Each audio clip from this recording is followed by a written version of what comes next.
Another day of Street Fighter League Pro-JP 2021 coming your way with some more teams pulling in double duty. Of course, this week we talked about it earlier.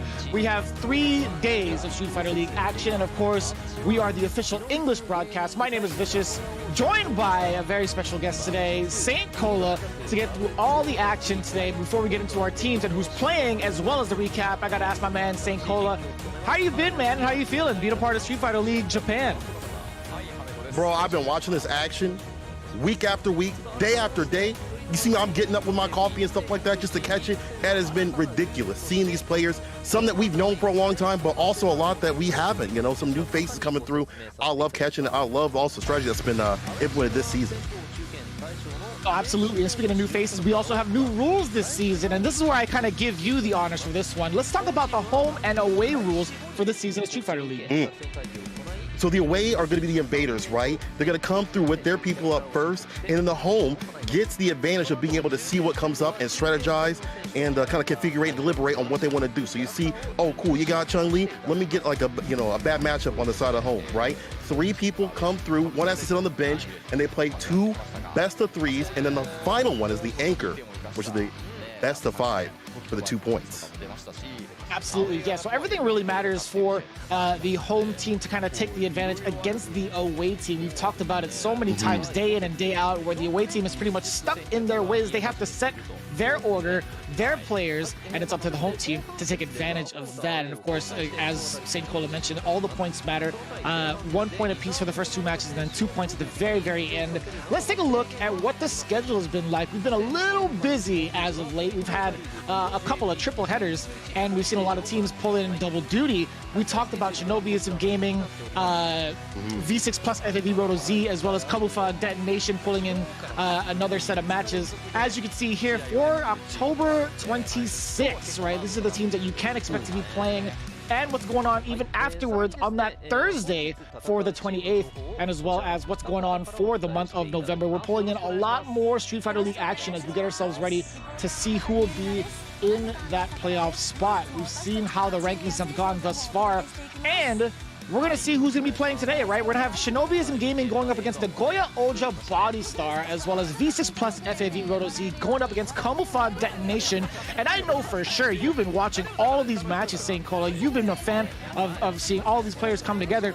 I got to ask you, man, how has it been seeing and being a part of seeing all these players come together and seeing how some of these matches have transpired, right? You've seen some broken teams like Good 8 Squad play yesterday against Oja Body Star.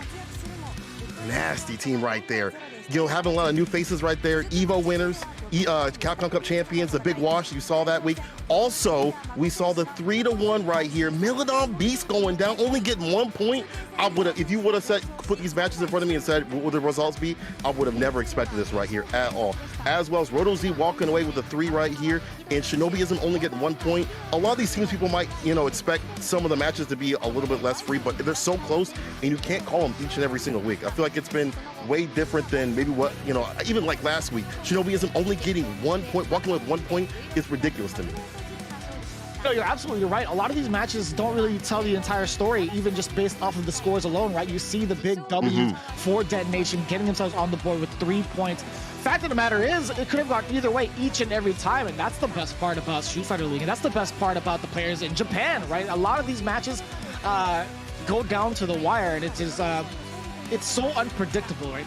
Most of the time, like, you can even sometimes call the orders of the players and what's going on, but still it could go either way, right? But as we've seen how the points have gone through the rankings and how much it's been fluctuating for some of the other teams, right? We've seen some solidified killers out there with Good 8 Squad, the V6 team, and then of course you have Shinobiism Gaming and Milodon Beast pretty much tied at 8 points apiece. But where it gets down below with Gyogun, Saishuntan Ko, Kumamoto, Camouflage Detonation, as well as Gyogun, it gets kind of, all right, Nagoya Oja Body Star, excuse me. It gets kind of hard to predict. It does, and you know what? This is such an important day for Oja Body Star and also Detonation. Both of them at the bottom of the list right there, as you see up on the screen. they really have to put their best foot forward. Now is the time to shine. Y'all can't be lacking and slacking out here. You got to get the points up. You don't want to be lacking. We're so close. We're getting closer and closer to the end. You want to not be in that last spot. Shinobi isn't gaming, and Roto's doing fine, but you still want to be at the top. So for a lot of these teams, it's very important that you keep up with points, even more so for Oja Body Star. They're really, the ones that, people are kind of looking down on right now, I think. Yeah, and it seems like, the top two teams are on the path of least resistance from what it looks like. So they've been fluctuating between first and second over and over again. But then you see teams like Yogun coming in from the bottom, swimming upstream and slowly starting to make their way up there among the ranks. And then you have other teams like Comprised Detonation, who started off pretty strong and then slowly made their way downward. But still, it's not even close to over. Like, we're just about the halfway mark, and we still have so many more games to play. I kid you not. And of course, you guys can check it out on the social media platforms, YouTube, Twitch, as well as Mildon, Capcom Fighters, JP, as well as following it, Capcom_esports, where you can put in a lot of your support tweets. I know they're doing a giveaway for CPT going on this weekend with the Japan qualifier number 3. They are doing a little celebration for all the fans at home that have been filling in those support teams. But let's see what the away team is like today. It's going to be the Nagoya Oja Body Stars coming in with lightning fast Akira, one of my favorite camis to come out right now. But overall, just the new blood in general. Oniki, one of my favorite Bison players, followed by MOV, the legend, master of vampires with that Chun-Li, and of course, Dogura, the dictator to look at in Japan, the devil of victory. They're going to be on the away team. We're going to see what their team order is going to be like, as well as the characters. One of the biggest things that stand out, not only is the talent, but the team composition of having 2 dictators on their team. I really feel bad that I got to sit here and, can't downplay my character, but he's a super strong character this season. But the go up against Shinobiism, Momochi on the team, the head ninja, stands at the top, has the students behind him.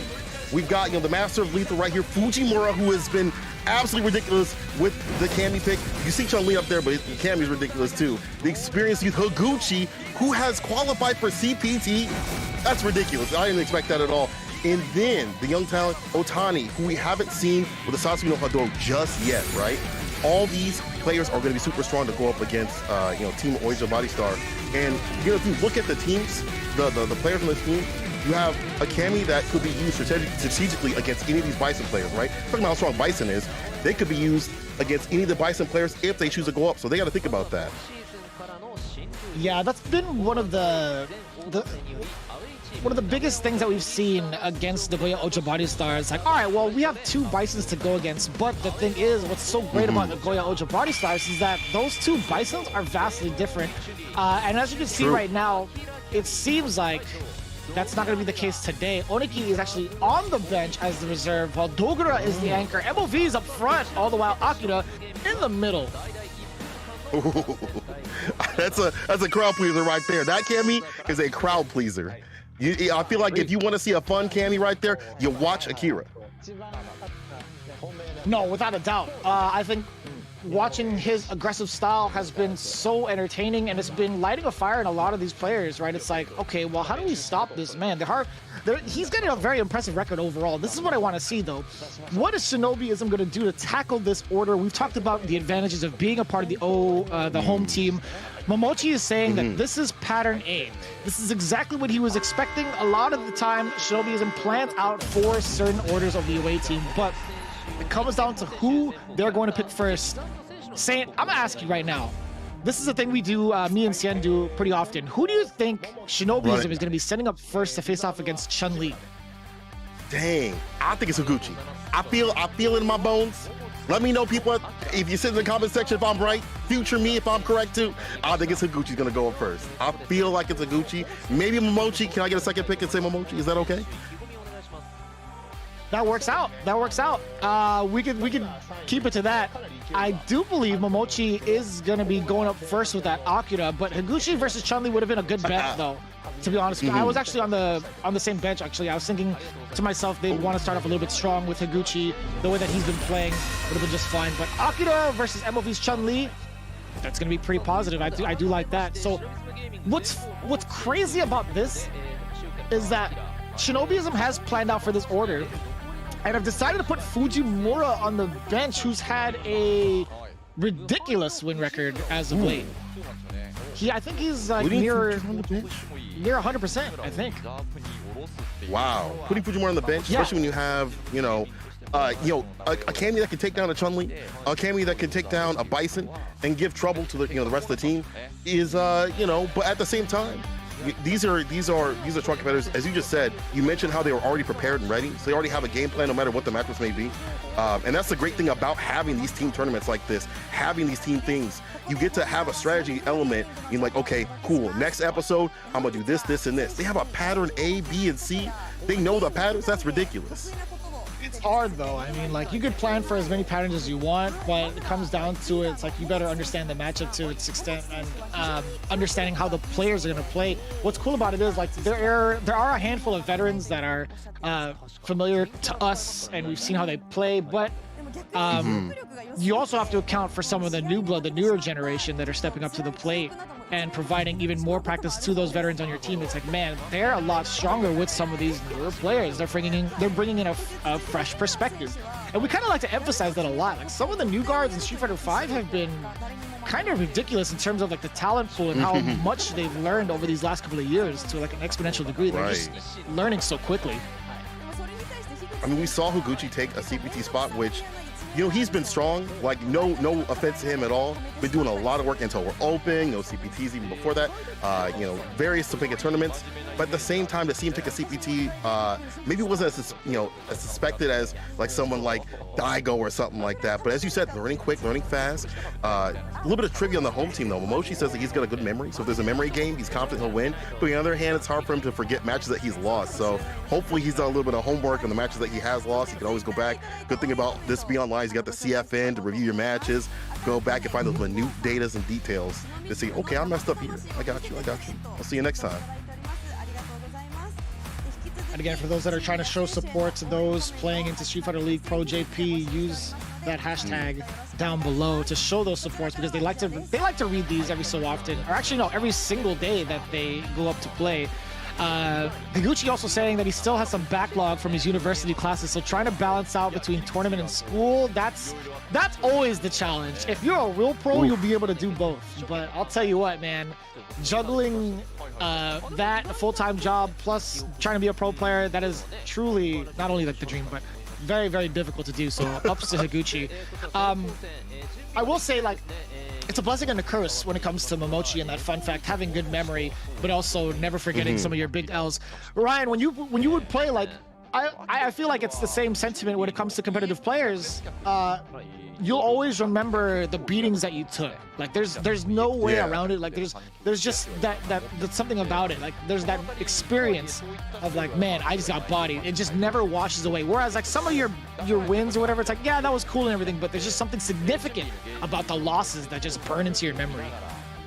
Yeah, there's like a mental with that where you're like, dang, I got hit hard. You don't remember the times that you did well. So I hope that he remembers the time that he did really well with this character. I mean, he already should be happy about the fact that he's running a character that's newly released. Akira just came out not too long ago, has dang near mastered the character, I feel like, has implemented a lot of things that other people aren't doing with this character, and has shut a lot of people out that might say, hey, this character ain't the way. But I'll tell you what is the way, people. Street Fighter League Japan, you know what I gotta do?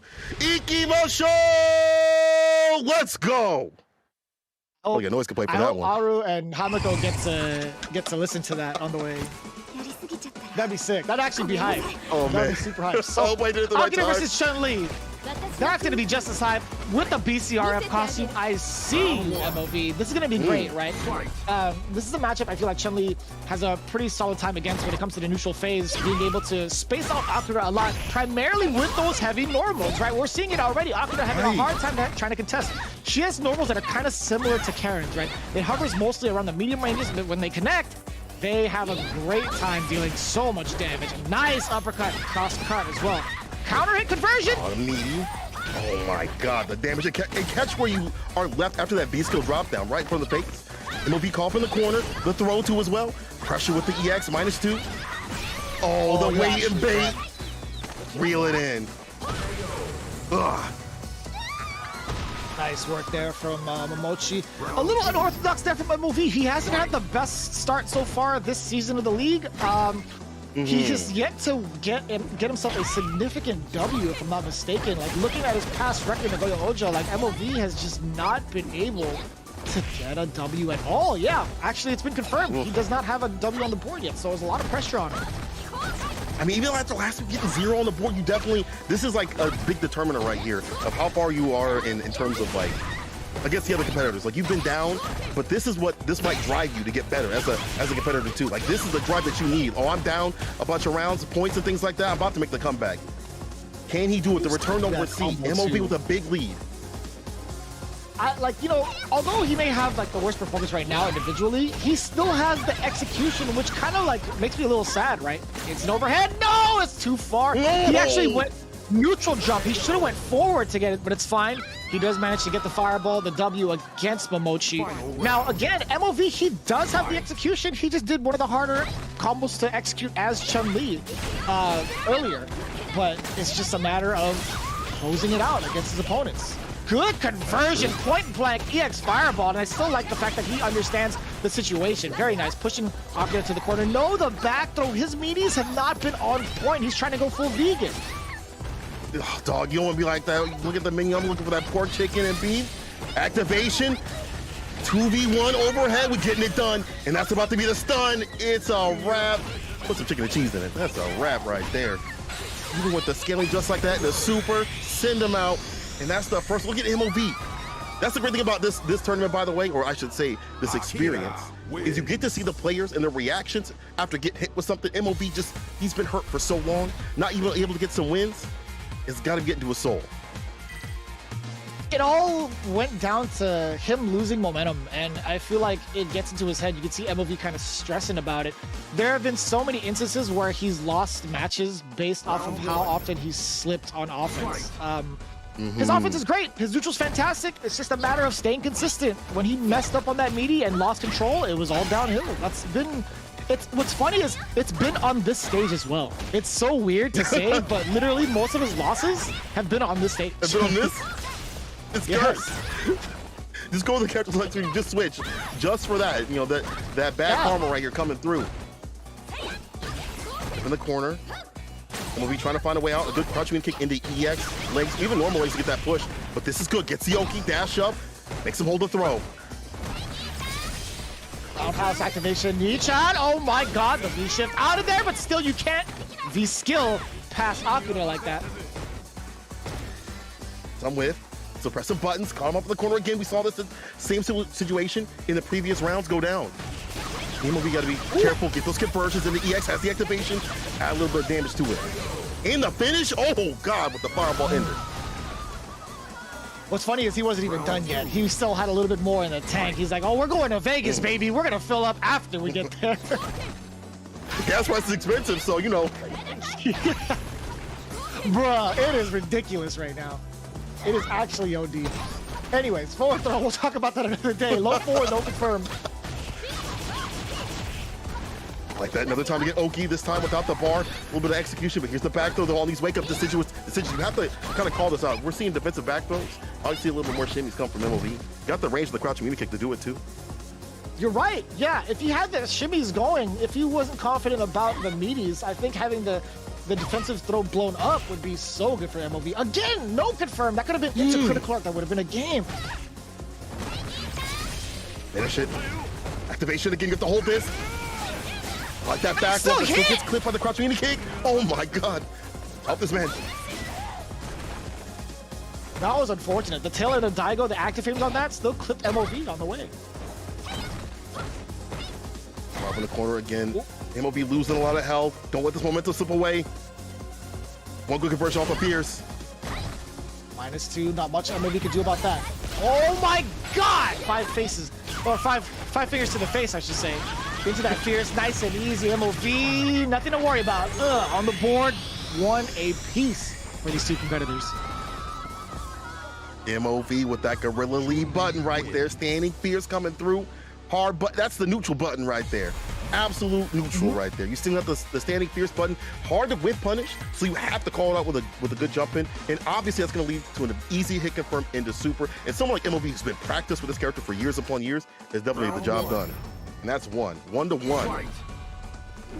in this recent season of Street Fighter 5, they made it a little easier to whiff punish some of the heavier normals, like all across the board. But it still remains like Chun-Li's is still difficult to get by. Like it's still one of those things like you see it come out, but it's like, man, it's I have to be really on point to still get these whiff punishes going.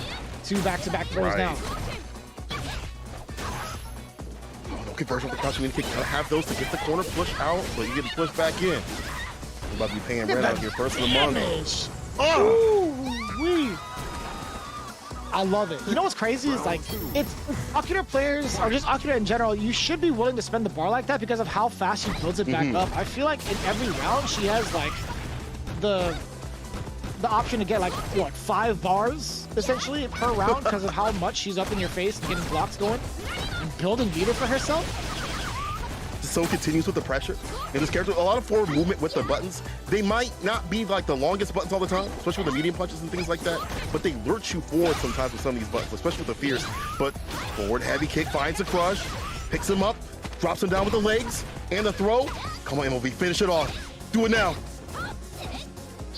He didn't want to spend the bar. He did actually get a counter hit off of the forward medium punch earlier. He could have got EX legs linked after that and killed. But here comes MOV, or here comes Momochi. The stun is actually going to kill the mix.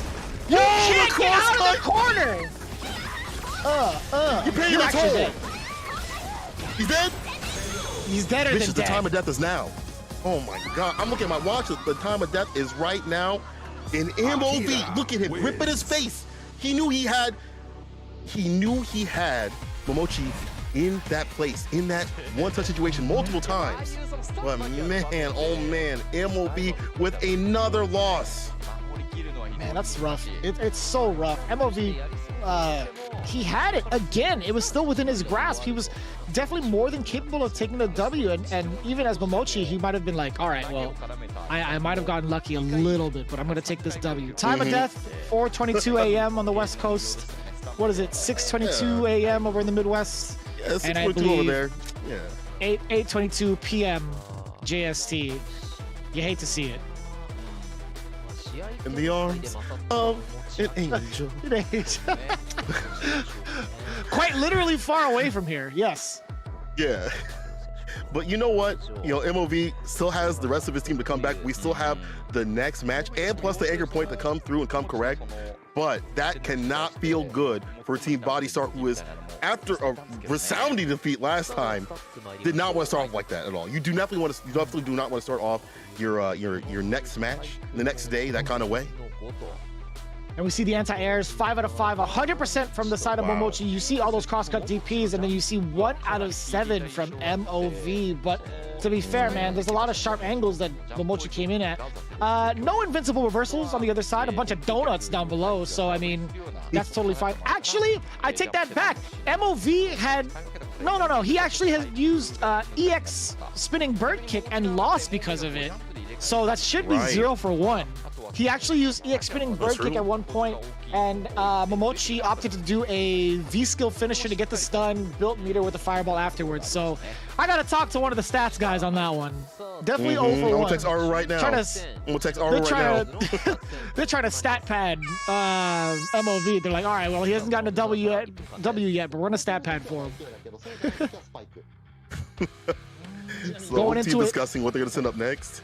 I mean, at this point, you got a Cammy, you got Akira, who is just built different. You know, you got Cammies and you got Cammies who are built different, and Akira's definitely one of them. He calls himself bootleg Xiaohai if you look at his stream, but I don't think he's bootleg. I think he's brand name. I think he's a brand name Chun-Li, to be honest.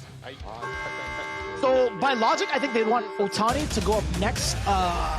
Cammy versus Akuma, I feel like not too bad historically, but in this current season, I do like Guile versus Cammy a lot more.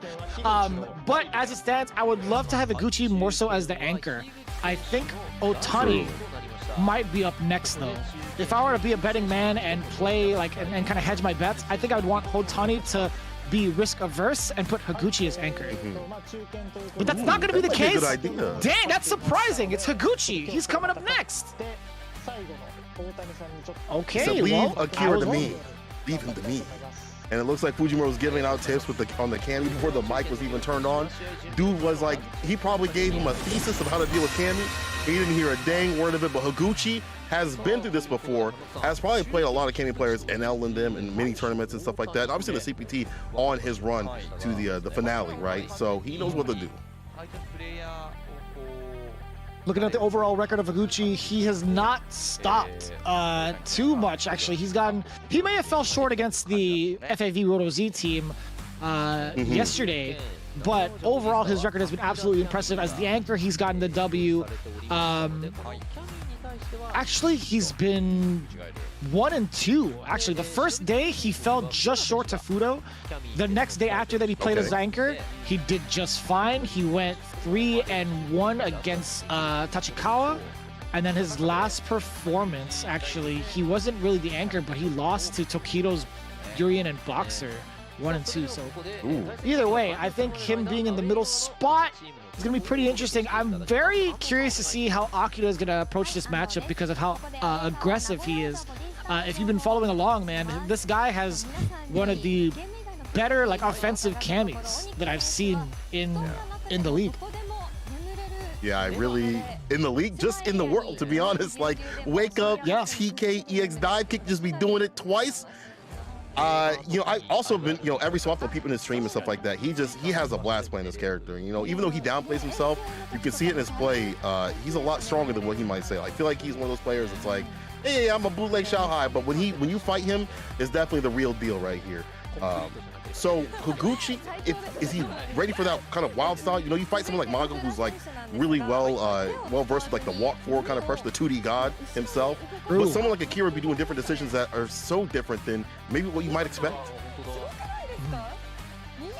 And I love this part of it too, where we have the kind of trivia stuff going on with the teams, with the away team actually. Oniki's saying he falls asleep very easily almost anywhere. As an old person, I definitely feel that way, honestly. And Dogra is saying he can move his ears without using his hand. I was kind of curious as to what that was. I'm like, why did they zoom in on him like that?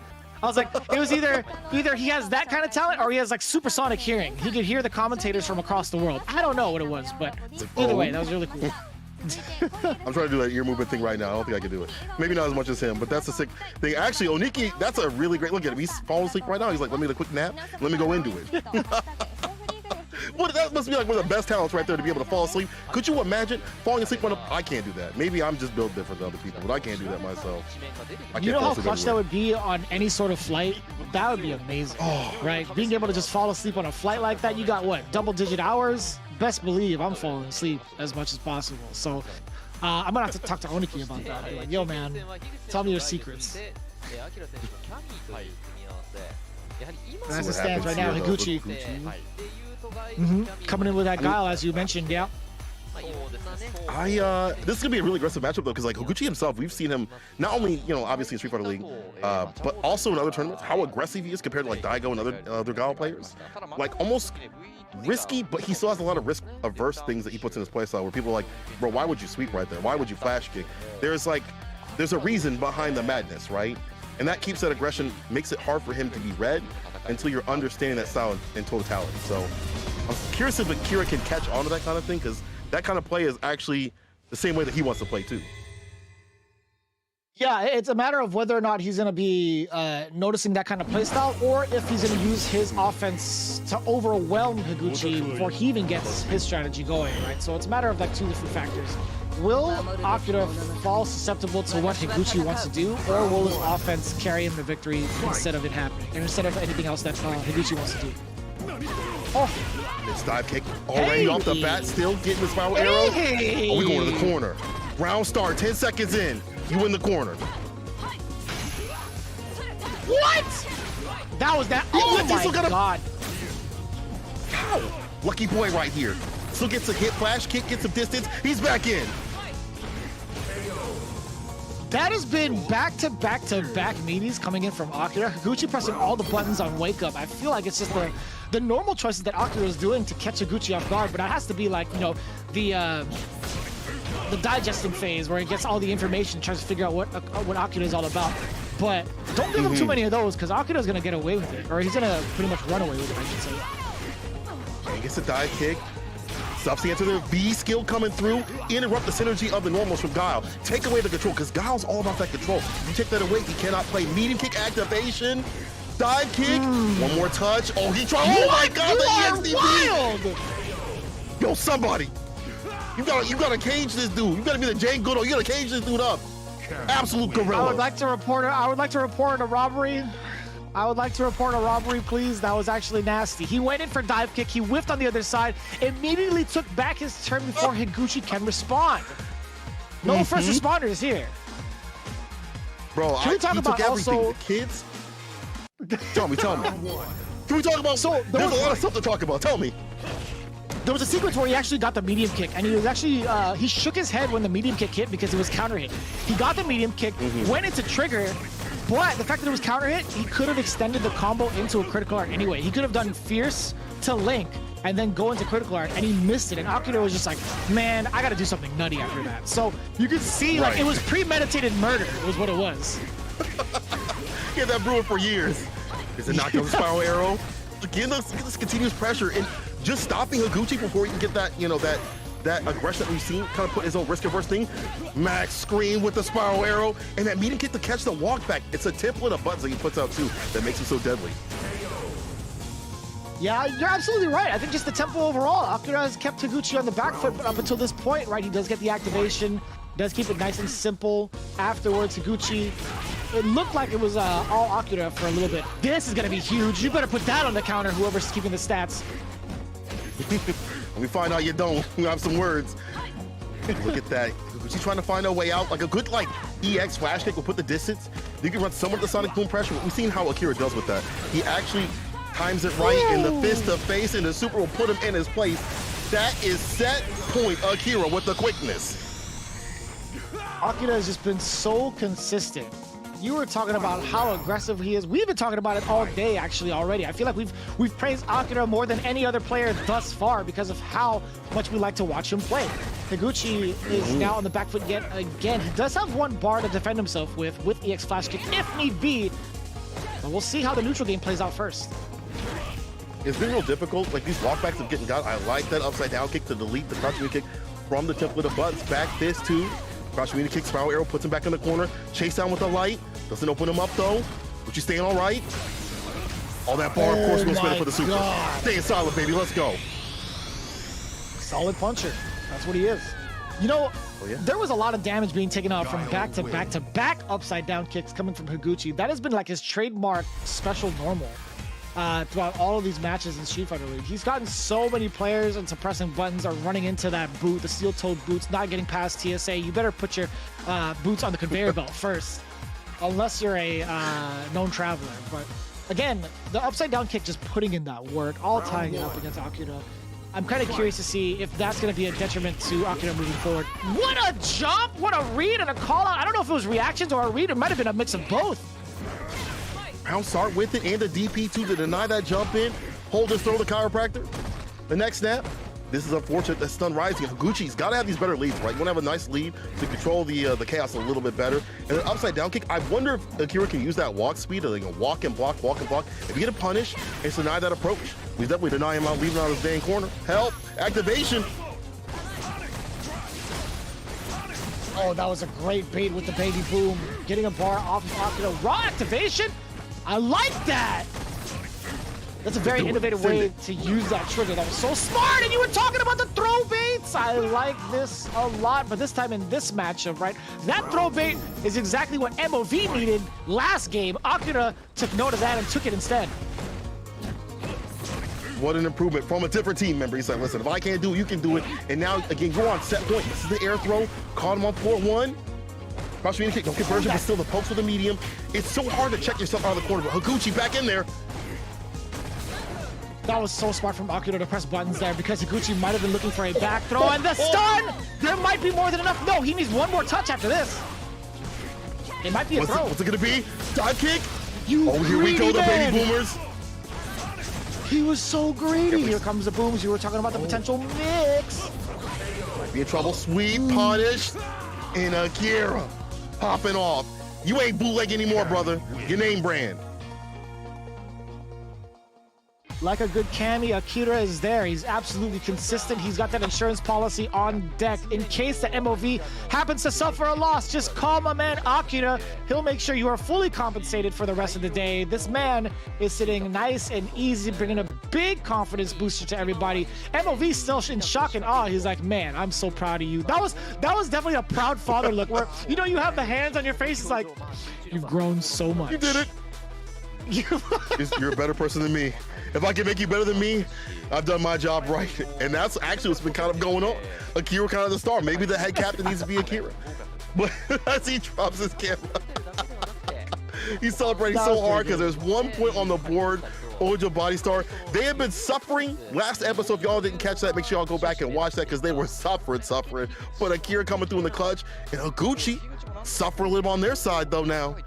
Is this going to be tied up at the end? Man, you could see how much it means to someone like MOV too. Like, he is a little disheartened because he hasn't had a W yet.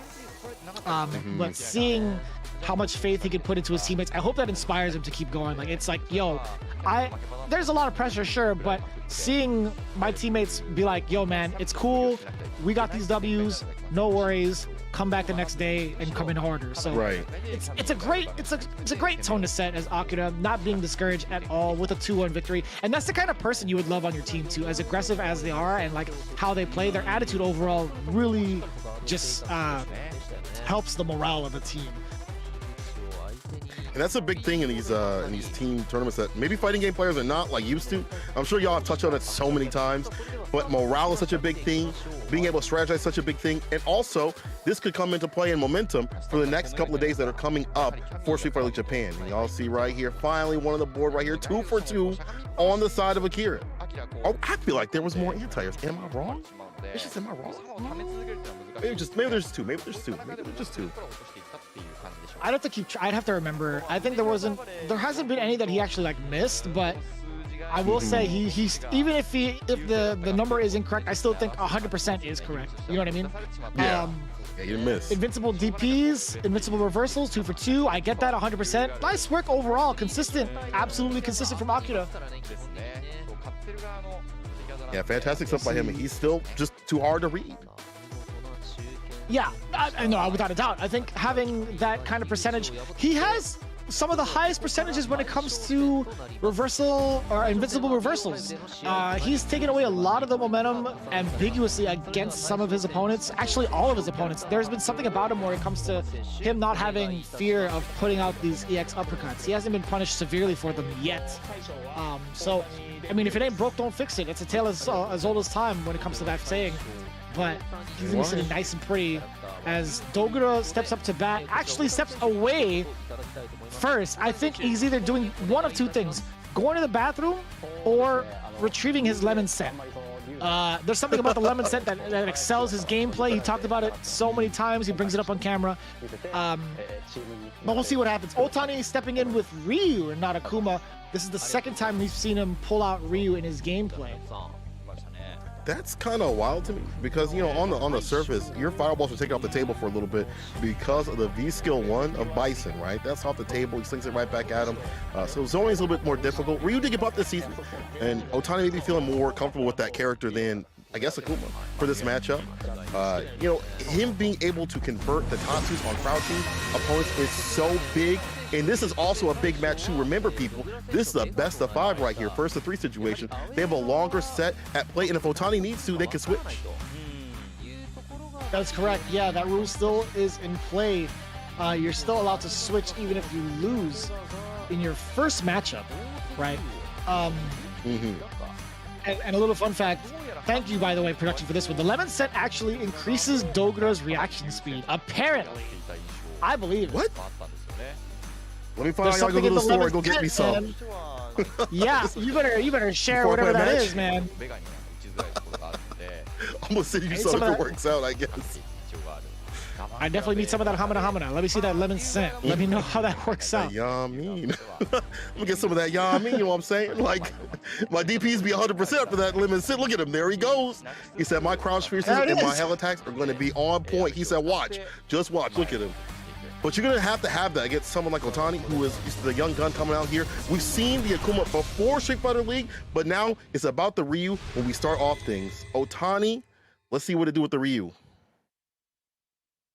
Right, making his debut appearance here in Street Fighter League. Overall, this is his second set of matches. The first one he played off against Bugera not too long ago.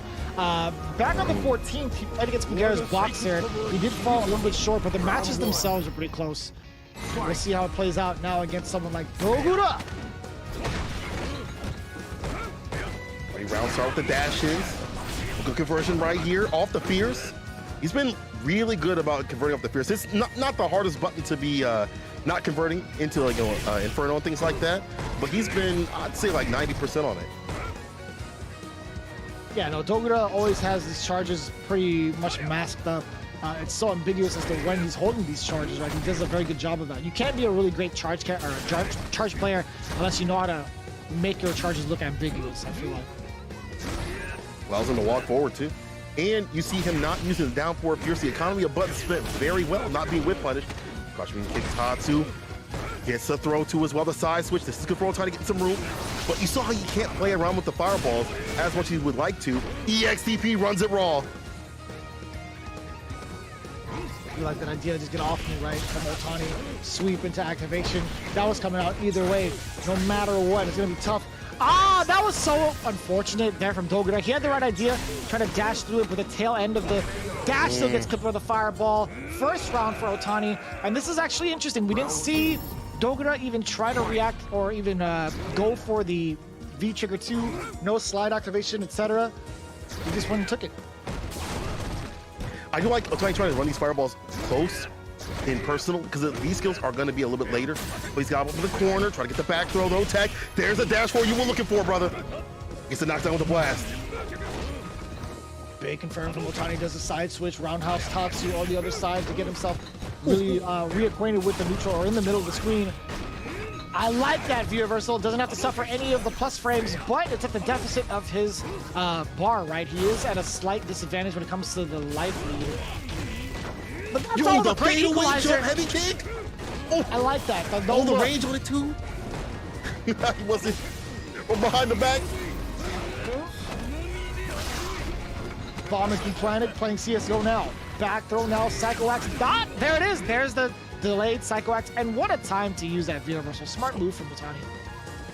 You have to use V-reversal in this matchup for pretty much most matchups to stave off the plus frames of this character, and also the down four Fierces and the bump.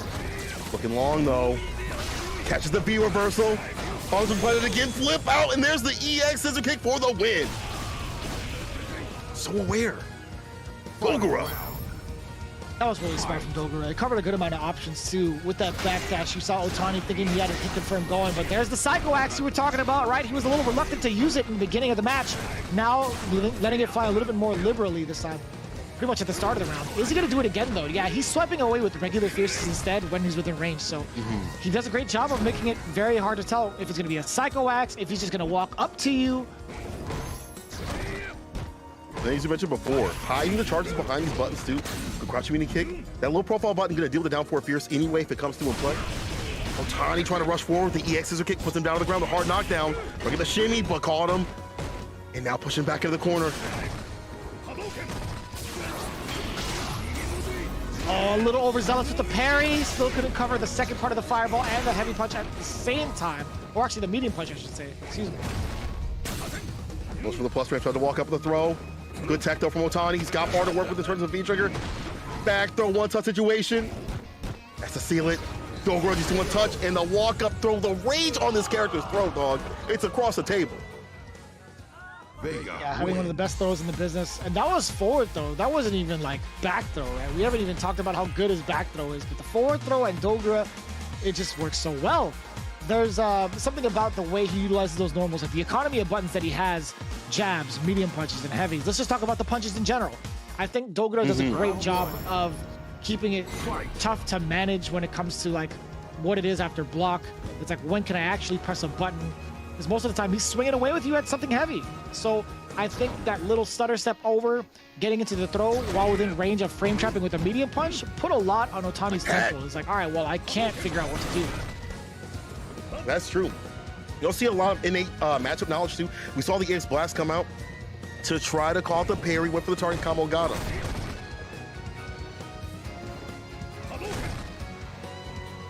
Talking about that fireball being used at certain ranges.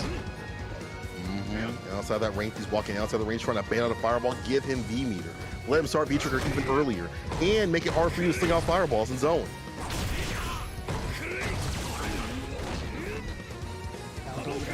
We talked about how he's ambiguous with his charges to how he masks so well, using the scissor kick as a way, as a means to close the gap and still catching Otani. That is a great buffer either way. Crouching medium punch to check Otani and his advances. And I'd like to confirm, you know, I will say, like, it's been pretty much in Dogura's favor with momentum, but Otani has had these shining moments where he gets these openings, but still, once Dogura sees you want to play offense, he turns up his own offense and goes in. 24 seconds on the clock. I don't think he needs to use the rest of the time. Otani, however, needs to make it count. Or throw. Activation. Sweep activation. Rough on those mediums. This has been a pain point for Dogura, but not this time. Staying fine. I was going to talk about how those fast-paced fireballs in front of the face coming through, trying to put Dogura in his place. Didn't happen this time. Immediate EX scissor kick comes through to stop any of that oppression. I mean, you talked about, man, those punches and then finding the space down below. Low medium kick into scissors. Otani now finding a low of his own. Does get the forward throw. A slight delay there. Dogura making it work. Yes, sir. Whiff punish, EX scissors. Back throw now. Is it going to be a second wax? No, he walks up, delays it deliberately again. But making him send that V-bar, as you said before, man, like not being able to have V-trigger to make that comeback is not going to be looking pretty. Back throw, get that positioning, sweep activation. This goes for the normal throw. But that's the corner position, though. Good for Dogura.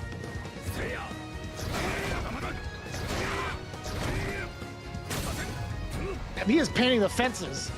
You would think he's doing summertime jobs over at Mr. Wilson's place. $6 an hour, let's go. Jeez. Once you get a little bit eliminate.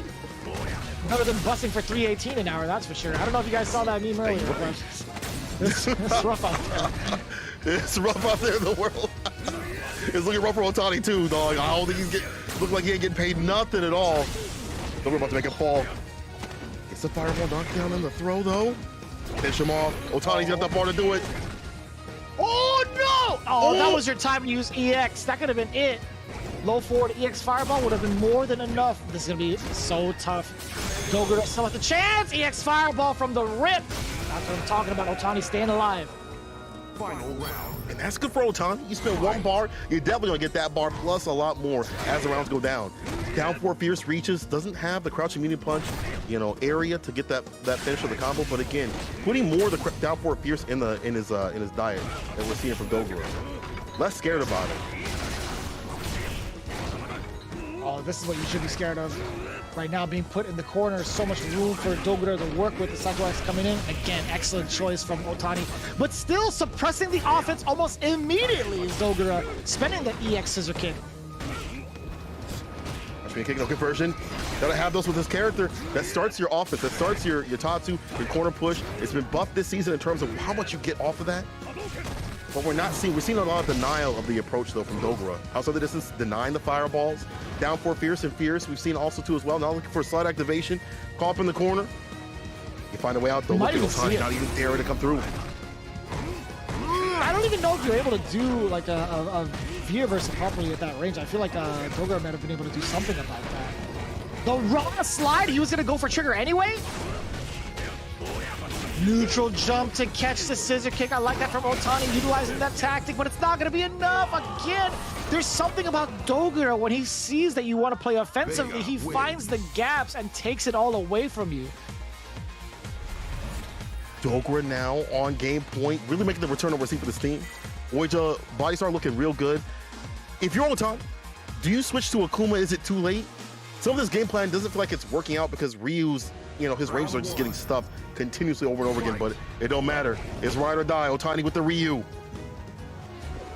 The That's a tough question to answer. I think with Akuma, you have a little bit more versatility in terms of presenting your offense, right? We see Otani play this ground game to a certain degree of confidence, but there's just something about Dogura. He's like, man, I've played this matchup before. Like, you're not going to outsmart me when it comes to playing your offense. I think I have you playing in my realm for the most part. You're going to be stuck here. This is the Shadow Realm. You have to play by my rules now. I do feel like, I mean, you're absolutely correct, and we've just already seen Dogura get a lot of V-bar, get the stuff on the dash. Gosh, we need to kick into the donkey kick though. But as you said, I feel like Dogura gets an early start with the V skill, powering up after getting the fireballs and things like that, and also keeping that range. Dash up back though. Just up that dash. I caught up in the corner, you may not pass. Never mind, sweep off the feet. Again, chasing him down. I think Bison just benefits the most off of this V trigger, right? Just like with the slide as well. Bomb has been planted. You better have a defuse kit, Otani. You better have that defuse kit on deck. It doesn't matter. The way that this character can walk you down with the throw, all that range that he's got, you're worried about the crouch kick, maybe like a scissor kick. He just walks up calmly, strolls like he's strolling through the park, the walk up throw. Set point, Dogura. Well, it's Cherry Blossom season, apparently, over at the Katsuki Estate, man. He's here for a stroll. He doesn't even get time off from Shadowloo Base, so he has to make sure he mixes business with pleasure when he's out here with Ryu. Well, you're true. You're right. What's the hell attack right there? Down on the ground you go. Frequent flyer miles, man. Psycho Accent coming again. Still plus frames after that, but here comes the activation from Otani. And Dogura getting that little bit of a jump, so Otani does not get a full conversion. But it's so difficult, right? There hasn't been a lot of conversions coming in for the V-trigger from Otani, right? He'll get these knockdowns or whatever, but it hasn't led to anything significant. A lot of pressure. Command grab, lot from that gray health, and you don't want to wake up with an EXPP, runs a fireball, the blast, into the Psycho Crusher, into the Super Psycho Crusher. That's gonna seal it, Dogura. The dog you fly in spirit.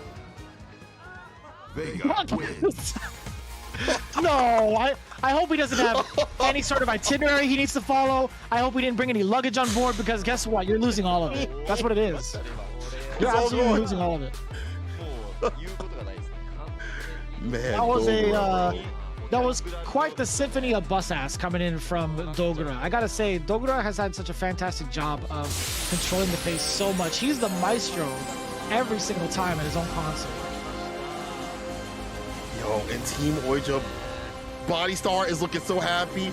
Shinobiism, just not able to continue that victory that they had last episode.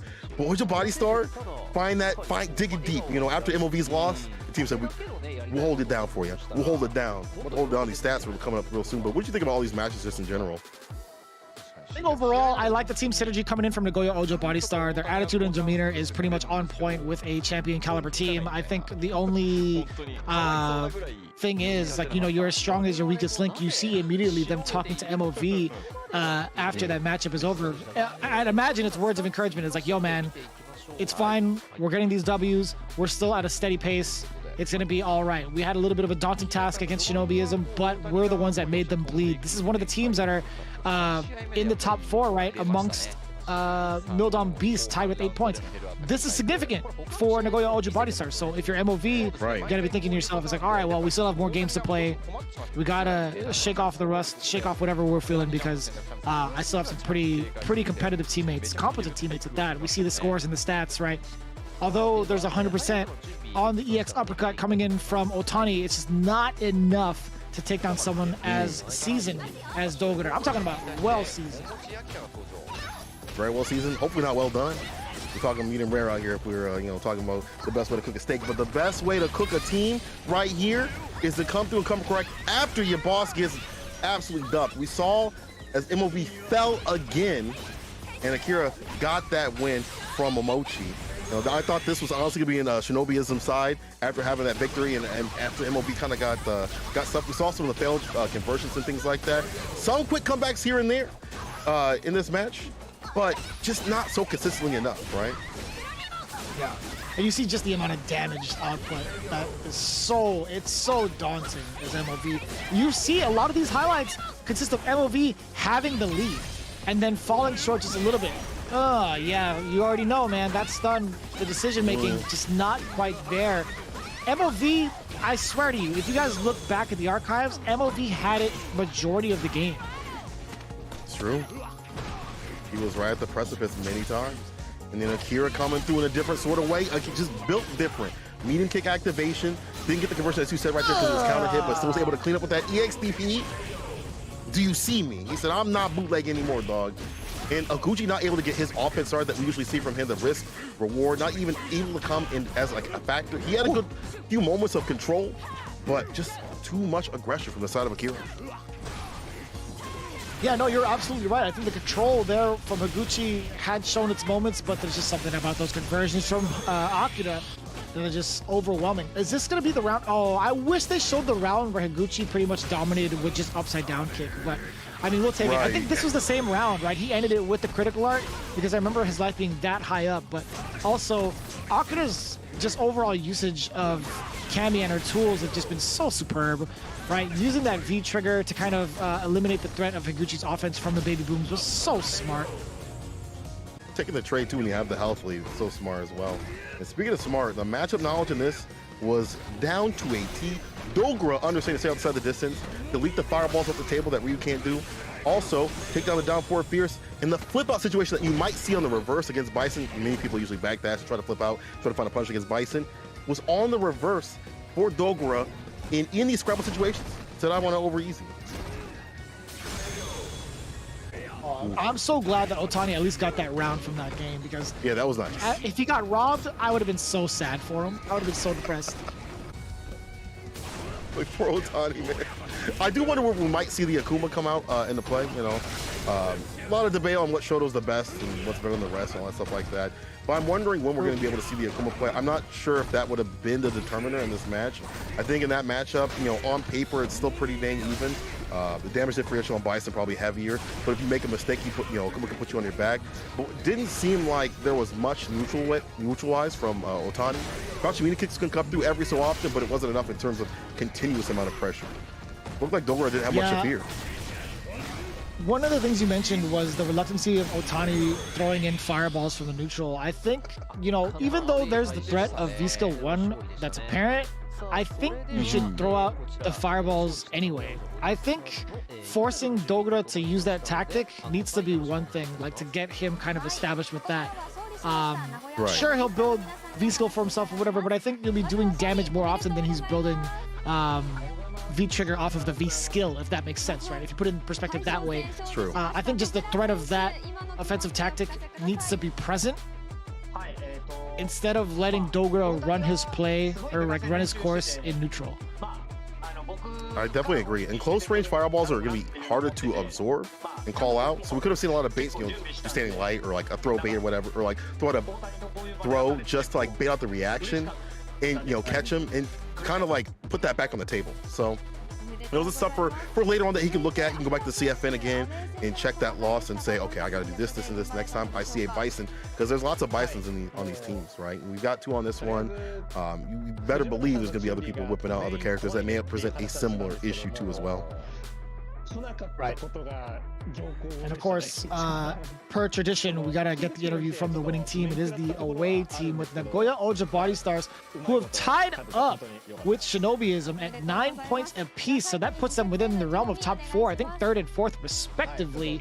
And if there's ever a situation where, you know, teams are tied, it goes down to like the matches won, etc. But as it stands right now, they're in 3rd and 4th respectively. Dogra gets that Otani will be up against either Oniki or Dogra because he prepared against Dictator matchup a lot, as you he might have looked for the for CFN. You can't hide on CFN, so he's happy to take that win against him. Yeah, you better be on a Heidi. I mean, you better be on a different account. It better be like PC Plus or something like that if you're trying to hide away. But then you don't get to really get that experience, you know, at the top level. You have to, you know, rank up again. It's going to take a lot of time that you probably don't have if you want to train. So, as you said, it's going to be hard to kind of hide away. And Akira says that after recognizing that Shinobiism is a very tough battle, it really means a lot to him to take that win. Like for Akira, that's a big confidence booster right here to take down one of the bigger teams, even outside of Street Fighter League Japan. All of them having a lot of presence in the CPT and in a lot of tournaments and stuff like that. Taking down big names like this is such a boost of confidence, not only probably for Akira, but for his entire team. No, without a doubt, Shinobiism being one of those teams that have a lot of attention towards them because of their roster. Seeing them fall to Nagoya Ojo Body Stars, it's got to be a huge confidence booster, to be honest with you. But Shinobiism Gaming, again, it's not the last we've seen of them. Having Fujimura on the reserve, very interesting play, but I feel like, it was bound to happen. They have to make sure that some of their other players get their chance at the spotlight and getting themselves in the matchups in general. So overall, we're going to see what's coming up next with these next set of matches after this. Or actually a little bit afterwards. We do have the book about the esports scene with reference to Street Fighter V, as we saw there, but as you may all know or may not know, the CPT is continuing this week with the Capcom Pro Tour's qualifier for Japan, number 3, happening with the top 16 on the 30th, going into the top 8, which is happening on October 31st with Halloween. It's gonna be real spooky. You can see the time there when it's gonna happen. Best believe this is gonna be the most intense qualifier, because I believe it's the last one for Capcom Cup for Japan, if I'm not mistaken. Really? Ooh. I believe so, yeah. There's only one spot then? There's only one spot on the dot left? Oh my god. And think about all the killers that are in Japan. You see here in Street Fighter League. Oh, no, I lied. There's one in Japan in January. So I will say it's the last one this year, quote unquote. But, just to be technical about it. But January 22nd is actually their final one with Japan and 4th. They have 4 qualifiers. Let's go. That's what I'm talking about. Also, for those that are supporting all the players in Japan, if you are tuning in from Japan, first of all, I appreciate you tuning into the official English broadcast, first and foremost. But of course, be sure to follow at Capcom_esports on Twitter, as well as tweet about them using the hashtag CPT, and to kind of show your support for the Capcom Pro Tour. And you can get yourself one of the following: a CPT jacket, or even the grand prize with a HyperX Cloud Revolver gaming headset. So again, a big giveaway in conjunction to the CPT that's been going on for all the Japanese viewers that have been showing their support. And of course, show your support in a very, very solid way that's near and dear to my heart with the BCRF Breast Cancer Research Foundation going on with their campaign throughout November 13th. I know St. Cola has done a campaign with them. A handful of other streamers have done so as well. A lot of the fighters coming in together for a great cause. All the proceeds coming in for the DLC go directly to BCRF, where every $50 contributes to an hour of research. Again, fight the fight against breast cancer and cancer in general by supporting your favorite game, as well as one of the biggest and best research foundations with BCRF. Now, we're getting into our next set of matches. It's going to be V6 plus FAV Roto Z and Camouflage Detonation coming in after this break, so you guys do not want to miss it. But St. Cole, I got to ask you, man, what are your thoughts going into it? Just a little bit of expectations before we go into this break. Cross counters, damage, and absolute best action you're going to see Japan side of Street Fighter V. Couldn't say it any better myself. Again, it's going to be one of those matches where Camouflage Detonation still has to find some points on the board. Can they manage to do it against one of the Titans currently in the top 2 with V6 plus FAV Roto C that has champion caliber players all across the board with those accolades? We've seen them with numerous titles under their belts. Can the Itabashi team, that captain, guide them to victory? We'll see after this break when we go back with more Street Fighter League Pro-JP after this.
何か力になれたらいいんだけど。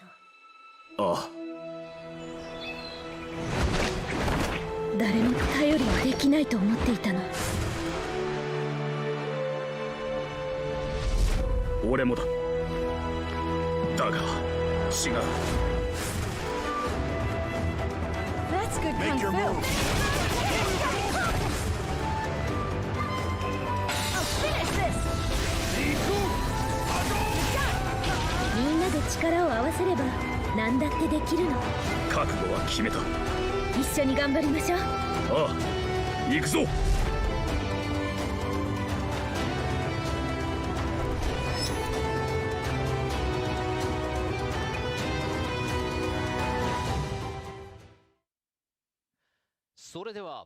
Welcome back, ladies and gentlemen. Back like we never left. Vicious here with St. Cola, bringing you the next set of matches with FAB Roto Z as well as Camouflage Detonation. Going in with the away team first. Itabashi Zangi is coming up right now with his team up to the plate with Nauman as well with that Sakura. We talked about how important it is to have that Sakura. John Takeuchi also being the third player, the Prince of Light. I didn't even notice that nickname. That was pretty cool. The Charming Kid of Light.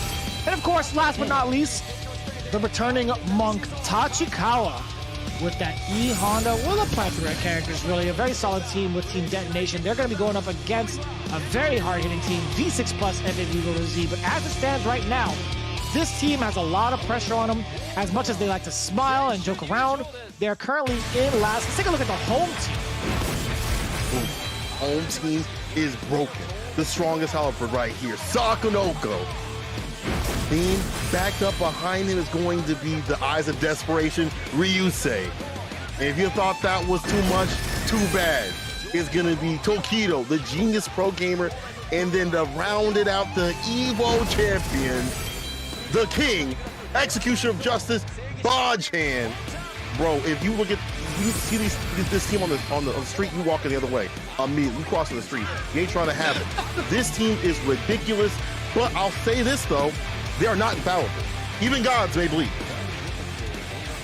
Man, they have the coolest poses. You cannot be a top 2 team without having the cool poses. I think out of all of them, like my favorite 2 has to be Tokido's and Bonchan's, because Bonchan is giving me the like, yo, come bring it, and then Tokido's got the like, hey, I'll see you later kind of thing, like the confident kid on the block kind of thing. But this is gonna be the away team order. Tachikawa on the reserve again, I feel like. Wow. I wonder why. Maybe the belief in Tachikawa not so strong, or what the matchups coming up right now. We saw the Chun-Li not do as much work before. The Rashid, I would say is Rashid better than the Chun-Li that we had seen before, Tachikawa. But just singing up young John T, Itabashi, and now I'm in the Evo champion. But then again, home team right here has the advantage to show up and send out what they want to do. I think with this one, it might be very interesting. I think Ryusei might not be the reserve this time. I think they would put Ryusei up first in this particular matchup for Nauman versus Sakura, or Nauman Sakura versus Yurien. So with the home team discussion, it has to be like, it has to be Ryusei going up first, right? Yeah, looks like Bonchan saying, let's just do it, you know, with a huge smile. He's feeling very confident right now.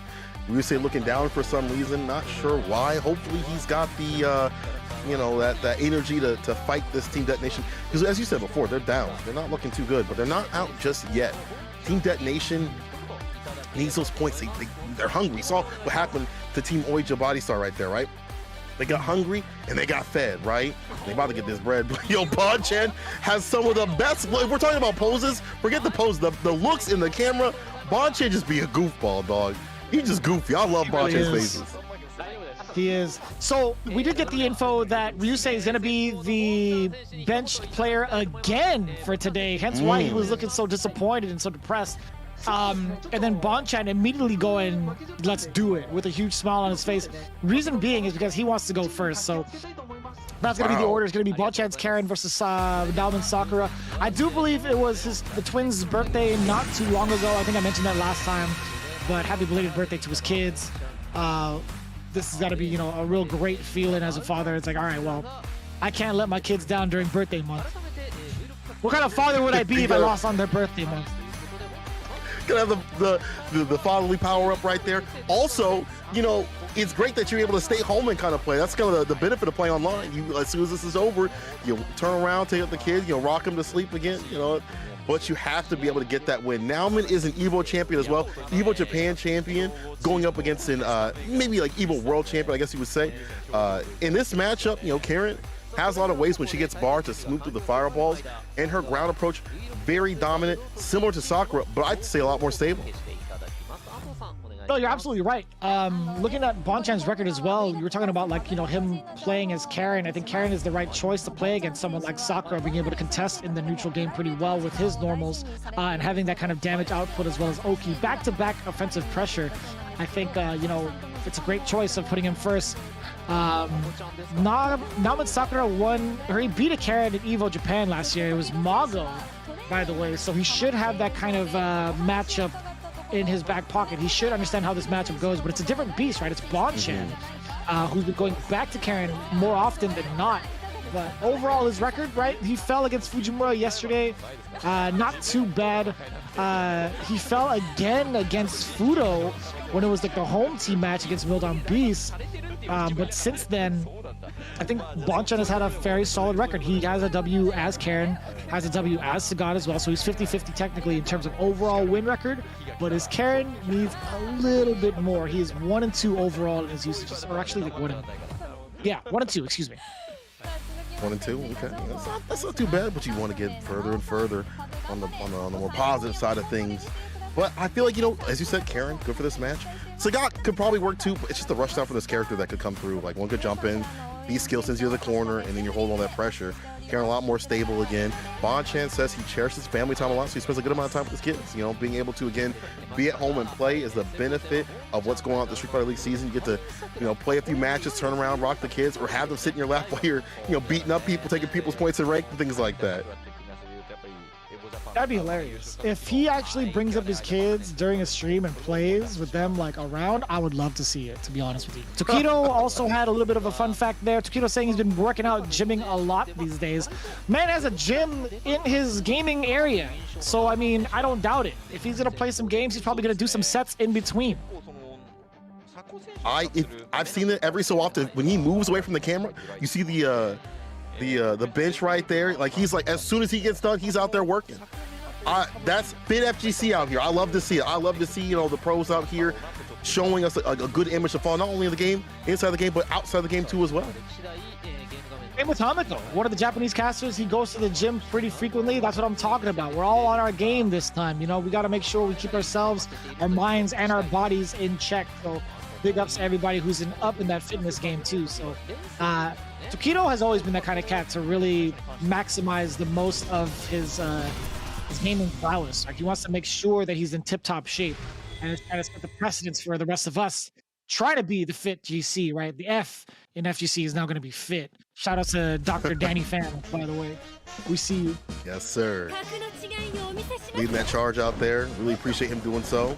Now, let's see how fit you are in the mind to stay stable against someone like an EVO champion who put this character on the mat. Nauman is one of the ones that really, you know, after winning EVO Japan, you had to look at Sakura like, okay, she's a real character. And then she got buffed. And then with the V system, she's able to work a lot better. And plus this season, she's got the EX Tatsu to enact an actual, like, V-trigger activation with plus frames. Oh my God. Right off the bat, Bonchan is trying to be a little frisky, using those sweeps from Mac distance. Okay, well, you know, Nauman, I feel like he could have recovered and still blocked in time. I don't think he meant to do that crouch medium punch. I don't even know what that was exactly, but he got clipped either way. Not too bad, right? He does have trigger on deck now. Activation incoming off the EX Tatsu. A gang of damage as well, and a carry. Yeah, not quite stunned, but you're close to it. Oh, so brave! The boss now? He did it! Well, that could have been it, but now he stays solid. He's still in the game. All the fireball used, but the follow-up DP finds the finish. Nauman not letting him make that return. Yeah, had a little bit of that sauce left over. He wanted to make sure to use the rest of it with that V trigger. Excellent conversion from Nauman. And this is so dangerous, right? We talked about numerous times with Sakura how good her light normal is. That light kick, I think that's one of the best bufferable normals in the game because of how much she gets off of it. Like we talk about bufferable normals, I think Sakura's light kick is definitely in that conversation of top. It's definitely one of the four horsemen. You know, you have Death Famine and a light kick right there too. It's in there. You gotta be careful of it. And plus, that's part of the template of this character. She runs a light kick, and then every so often sticks out the heavy kick, looking for a crush, the B-skill push, gets a V-bar off the crush and the B-skill push to the corner, and then she's got some of the best in the business. You gotta worry about that walk speed. Not happening though. EXDP from Bonchan. See how that plays out. A lot of range testing there from Nalman, right? He's trying to make sure that Bonchan doesn't allow himself to get any bufferable normals. That medium kick has been such a detriment to Bonchan's neutral game so far. He's been facing a lot of decisions to make against Nalman. But the crush counter roundhouse does find the mark, but it's too far out for a conversion. This is gonna be plus frames. You still press low forward after that. Nalman tried to back away for a bait. Now, just backing away to let that Beach stay out for play, runs the Reckless Raw, and gets a finish. Bonchan has some of the best aggressive neutral ground game with Karen. You know, you fight someone like Mongo, it's gonna be way different than you fight someone like Bonchan, who's willing to put a little bit of sauce, a little bit of spice. You know, for every two smart things, you put a little wild in there, not mild. I like that from Bonchan. I like that. Sauce and spices, you get the best of both. You don't have to choose between a dry rub and a wet wing. I like it. Yeah, a little mix of both, you know? Well, all the flavors. Try to hold back. I can't be thinking about wings at this hour. Yeah, this is bad, Sorry, Chad. Oh, life's hard. Anyways, medium kick is a lot harder to contest, right? And as well as the medium kick being followed up by the roundhouse, still, Bonchan gets an opening, a good amount of damage, and the corner carry as well. Exactly what Karen players love to do. I mean, it's just in their nature, right? It's gonna be a lot of damage on board, and she gets so much carry.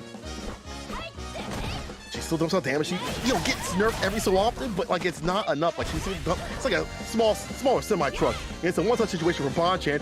Could find that chip no dip. If you're Nalman, you cannot activate because that means you can't be reversal. But it don't matter though. Crouching meter kick into the EX connects. Bonchan with the first win. Yeah, you were talking about that chip and no dip situation. I feel like Nalman was trying to dip into a little bit too much more than he could handle by walking up into the low forward range, right? As good as Sakura's walk speed is, Karen's normals are good enough to check that. And it's exactly what Bonchan did, getting himself the first game against Nalman. And those risks pay off in dividends, with the damage that comes from this character. Sakura's corner damage is pretty dang decent if she can get going, but not on the side when you compare it to Karen's, who is ridiculous. And that means we're going back to the maybe character select screen. I wonder if we're going to see a switch of B triggers or V skills from the side of Nalman. That's a very valid point. I think with the amount of damage and carry that he gets off of the current situation and like the plus frames he can get off of like fireball pressure, I think maybe he'd want to utilize that against Bonchan's Karen, but I think the explosiveness of the other V trigger and the damage output that he can get from like a singular hit might be a little bit better.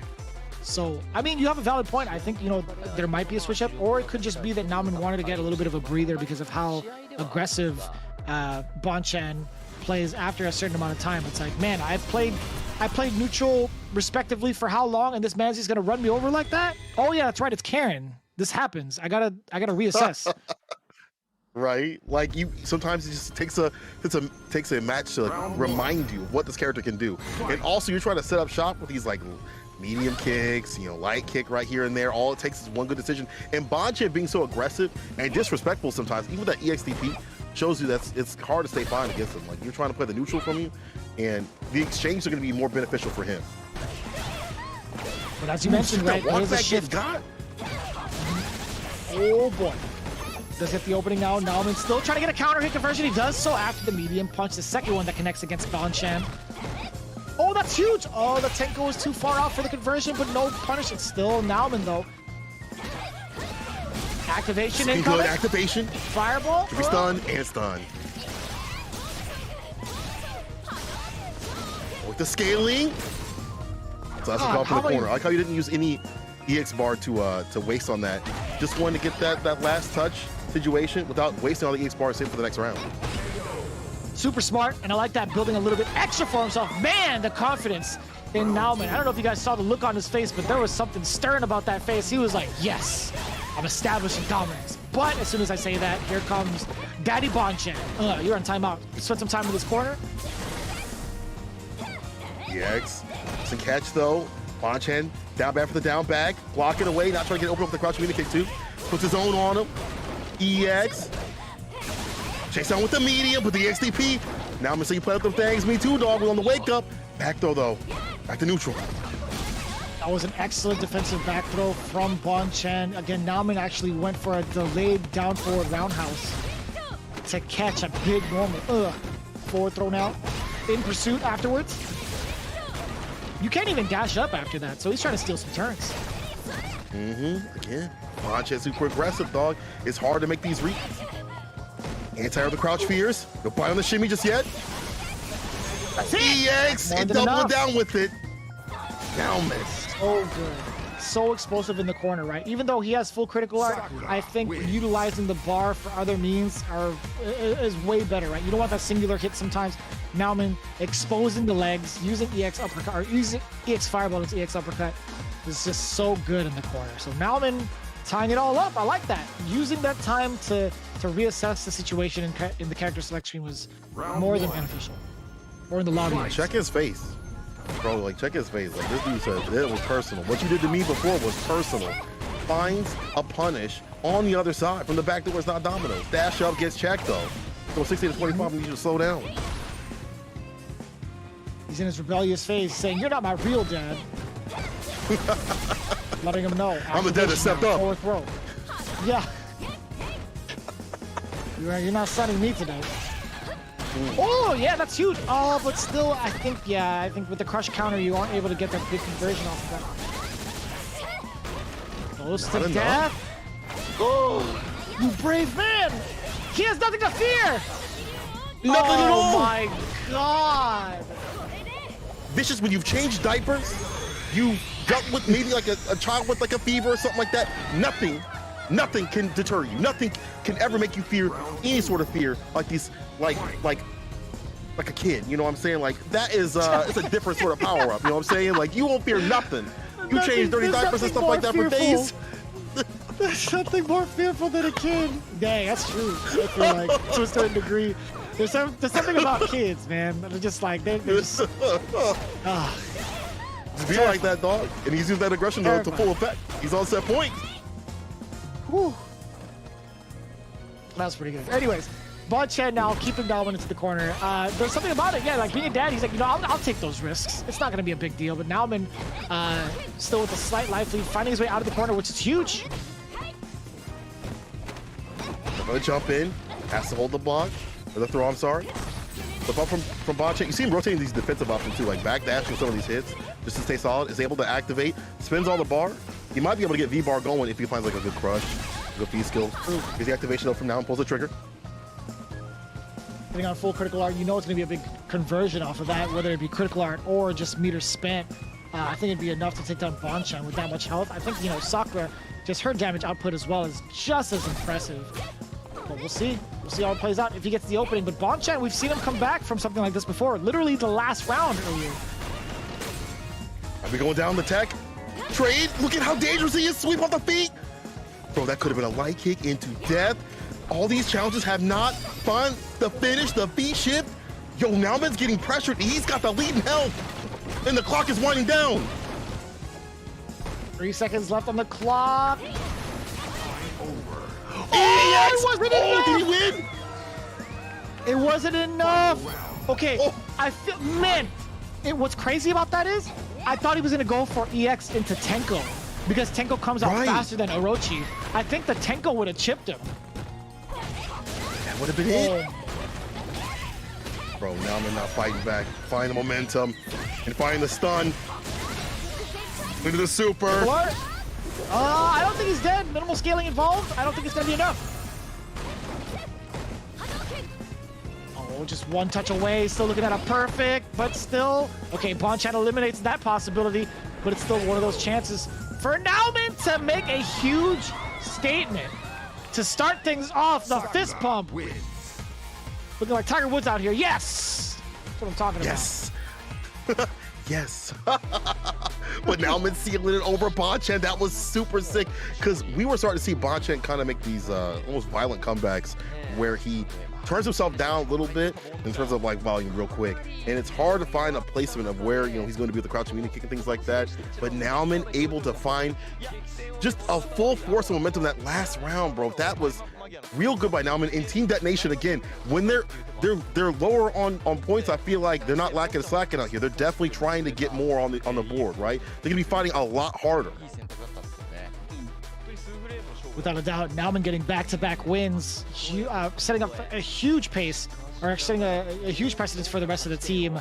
That's going to be ridiculous for them. Bonchen suffering back-to-back losses since yesterday. Again, we emphasized that at the start of the day, where some of these teams are pulling in double duty, right? FAV plus, or excuse me, V6 plus FAV Roto Z and Capcom Detonation are those two teams going back-to-back. So that's huge. Let's take a look at the stats right now. Bonchen with 100% on the EX reversals, but 3 out of 7 with the anti-air department. Nauman, on the other hand, 33% with the anti-airs, 100% where it counts with invincible DPs. I like that. That's really good. Pro players out here definitely been knowing when to bust out at the right times, find the anti-airs most of the time in some situations, but I like that their invincible reversals have been on point throughout Street Fighter League Japan. That just speaks to how high the level of play is out here. You ain't gonna catch me at the 100%, you're gonna catch me at like 0. If I'm lucky, I'll get like 15 or 10%, but these pros are built different. Without a doubt. So coming up next, Itabashi Zangief is coming up as the second player for Capcom Detonation. You have the choice between either Minot or Urien. So this is where the home team discussion happens.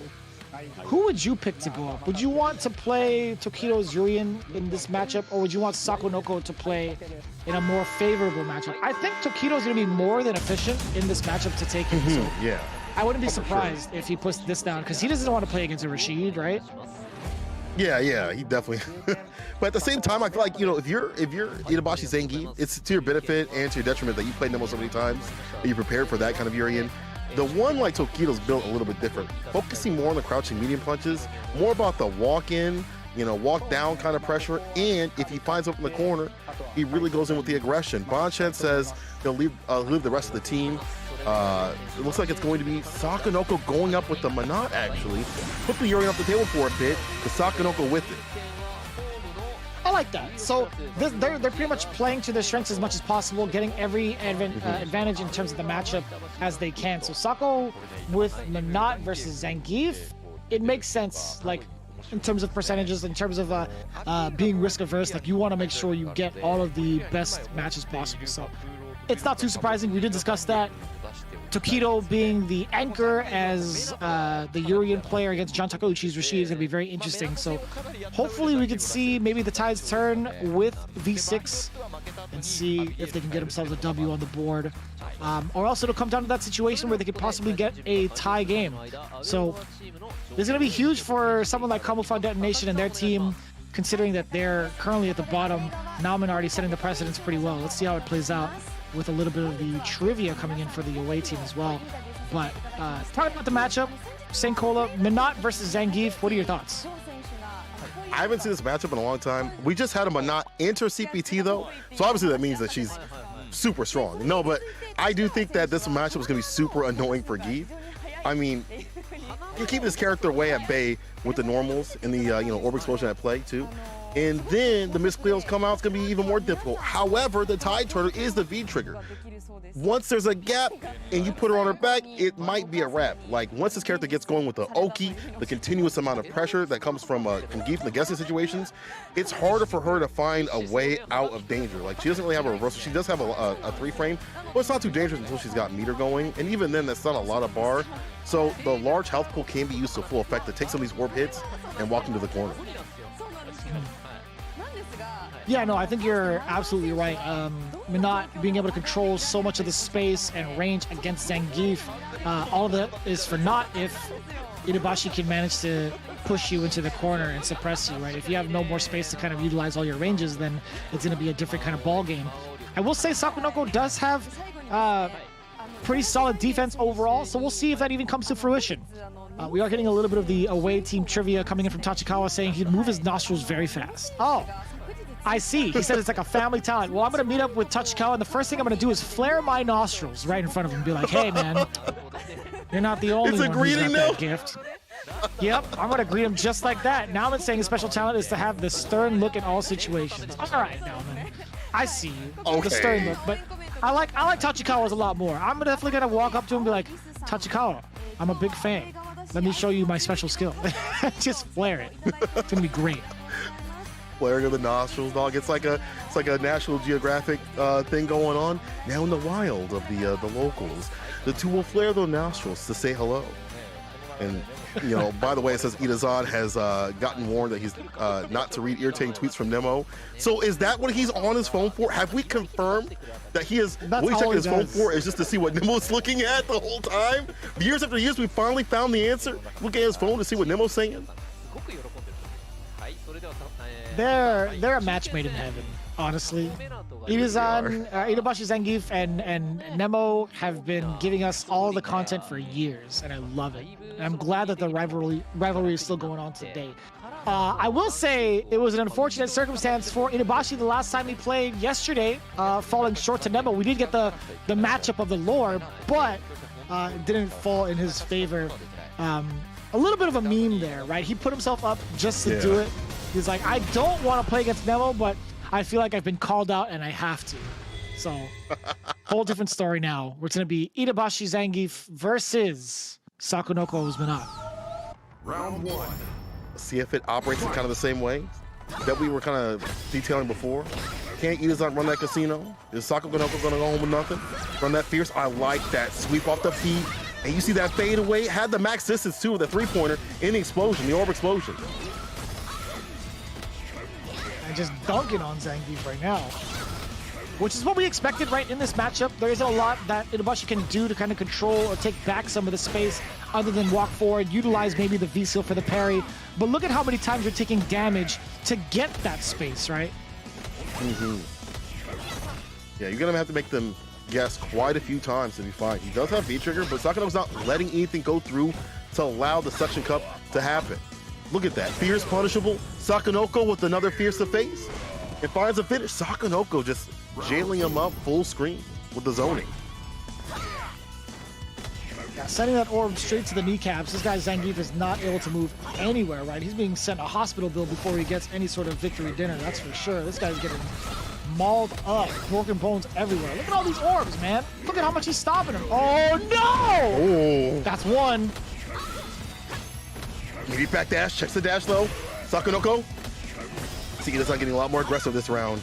A little more flex and walk forward. And we're trying to find the light. Knockdown with the V skill. It's about to be good night with that super. Yeah, one more conversion. Any sort of hit confirm will lead to a critical art. Yeah, no! You are not able to use that safely. And Sakonoko with a smile on his face too. Oh, he's not dead yet. Interesting. I thought that was more than enough. Looking at that magic pixel. Do you believe in miracles? Itabashi is about to send one right now. Send it. One. Do it again. Oh, the chase down the stun. What a god.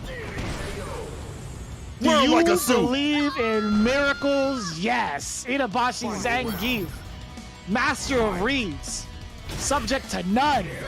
He is ridiculous when it comes to the comebacks. As much as people don't like grapplers, as much as people don't like being on the other end of the casino, you got to make the read someone like a librarian.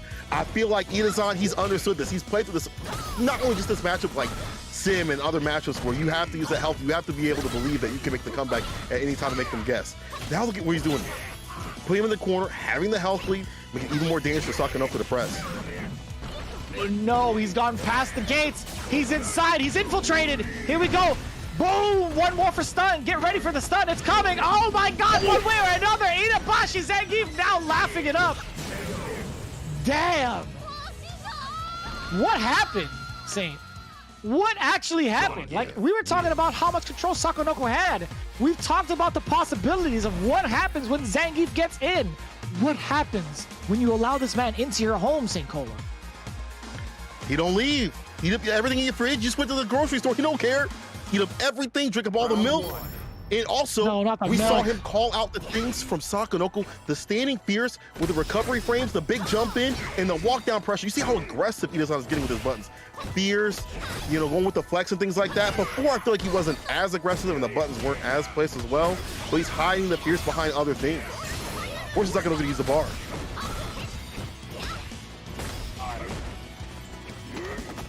There it is. That's all he needs. That's the opening.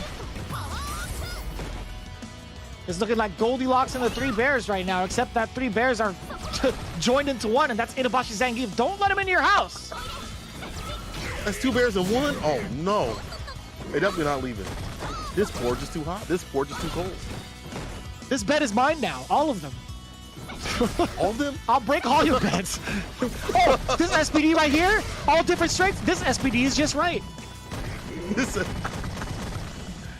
is featuring last movement used, trying to get the dash up. Command grab didn't reach though. Itabashi got all that part. Don't let him in. Don't let him in. I'm gonna go close up the doors and the windows. God. But he's still going. He's trying to find his way, his point of entry. He can still do it too. I think EX SPD will kill him. Oh my God. Oh, that would have been it. If Sakonoko didn't press a button, he was dead. That was EX SPD. It would have been for game, or at least the round, excuse me. I'm so clinched for Sakonoko. Like I had something bad to eat, dog. That's how clinched I am. Don't let him in. SPD, no super, my friend. You thought stay sucker free. I like that defense from Sakonoko in the middle of the sequences of buttons, right? Every so often, he's going to stagger step a little bit, let him waste that bar, and that's something that you have to worry about that's on the table anymore. No EX SPD, no super. You have to worry about the V-trigger. Yeah, but you know, Itabashi Zangief, it's only a matter of time until he finds and cracks the code. He's gonna make sure to break through and infiltrate past all your defenses.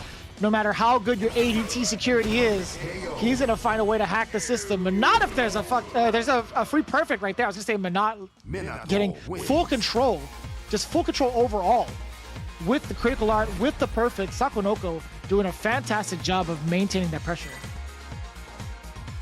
And some of it takes just understanding their meter, their toolkits, what they want to do too, right? Some of it just is like, I can't just play a single player game where I'm throwing out my buttons and trying to stay lane. Like I'm just throwing out medium punch, sweep up the feet, stuff like that. I have to understand what they have in store so I can go for like a neutral jump to bait up the super. I can stagger steps on my stuff, keep the distance, keep the range, and you know, just apply so much pressure that he really can't find a way to get him without dying. You know, he's wasting all the health. Itabashi maybe going back to the battle lounge just to take a second, or maybe see the Abigail. I'm kind of curious, man. Like years of playing grapplers, how does Itabashi maintain his focus like that? Like, is this fun for him being bullied out of situations this often? Like, I get the risk and reward. Like once he gets his way in, it's super satisfying and making the appropriate reads. I get it, but it's just like, man, you put yourself through so many mental gymnastics on the way. But Abigail is the choice, as you mentioned. Good call out. Abigail might have a better time around some of the normals that Sakonoko presents. Yeah, being able to have armor and not too many multi-hitting moves to eat through that could prove beneficial for Sakonoko, but it's still going to be a similar sort where it's a lot of zoning. See that answer right there with the crush? Calls it back after the flip, the knockdown with the V skill too as well, and goes back to mid-range. Interrupts the run punch before it even comes through. No entry. All fun and focus here coming in from Sakonoko as well, with a slight smile on his face, but still maintaining that pressure in the neutral. But once Ida-san is in, it's a whole different story. Activation on the trigger, the damage and the carry as well. Might get himself an unblockable setup, getting closer to that stun as well. If he gets the unblockable setup, or he can just finish it off here. He needs one more touch. He needs one more touch after this. It could come through a back throw or a command grab. Oh, not like this. Oh, no. Got him.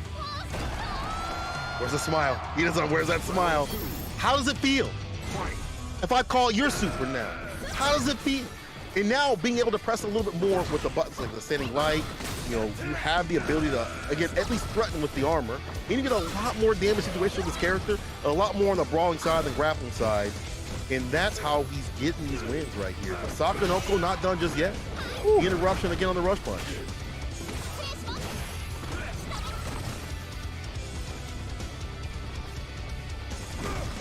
Again, that pressure with the orb just sitting stationary like that. It's hard for Itabashi to even close the gap. Ugh. You know, I mentioned that, closing the gap, but still, it's Abigail. He has better normals now. I forget. I absolutely forget sometimes. No coverage on the back dash. Going to use the V-bar? Yo, but that's good, though. That's off the table for a second. Sakurako going with 2-bar V-trigger. Just wants the damage, right? Doesn't want no stuff. Just wants full damage right here. This can still be in Itazan's palm. If he finds a super to continue the Oki situation, and's got trigger to back himself up, too. Nice flip over the Staining Fierce. Oh, that could have been huge if it hit, but still, that's a great way to get the V-trigger. What a V-reversal again! Sakurako with back-to-back V-reversals to get out of harm's way. So smart. And getting the full punish, as you mentioned. I don't see Itabashi smiling right now. This is a set point for Sakurako. Same with Itabashi's side. No, that's the huge! Speed bagging. The speed bagging wagon. Breaking the glass. No option select. That could have been huge for Itazan, but now even bigger for Sakurako. He does have trigger too. He's gonna let it rip again. Locked and loaded. On deck. Call me now. Unloads the whole clip. It's not using that bar just for damage. Oh, you can't pressure him enough! Itazan is a wild child and still finding his way. Again, he's so clever when it comes to threading the needle and closing the gap. This man always finds a way past your offense. Whatever you want to do, this man is going to infiltrate and find his way in as a grappler. He was born in it. He understands what it takes to go through all of that. Tachikawa also having a blast with it. He's like, I can't believe it. Like, to be honest with you, everything spelled disaster for Itazan with the way Sako was playing in the beginning. But as soon as Itazan gets that opening, it's all lights out. It's so impressive. To be able to switch that kind of gameplay from grappler to what I would consider now a bruiser for Abigail. He does have a command grab, but he's definitely lessened in the range where he can run that. To more of a bruiser, using that armor to come through, the damage differential definitely in favor of Abigail. Bro, I know Ryusei is like, you should have sent me in, bro. You should have sent me in. I would have got that win. And the people, as you said, on that team cheering, saying, dang, I'm glad he's on my side. He's smiling after this stuff. I'm glad he's on my side. This is the most consistent we've seen so far in for Capcom Detonation, getting 2 W's in a row so far, despite all the donuts on deck. You know, you don't need to anti-air when you have SPD. That's going to be just fine, you know. Itabashi Zangief, again, continuing the hot streak of Nauman. It's all up to the young blood, John Takauchi, a.k.a. Little Johnny Tack, to close it out as the anchor. We'll see if he has what it takes, honestly. He did so against Shuto's Urien.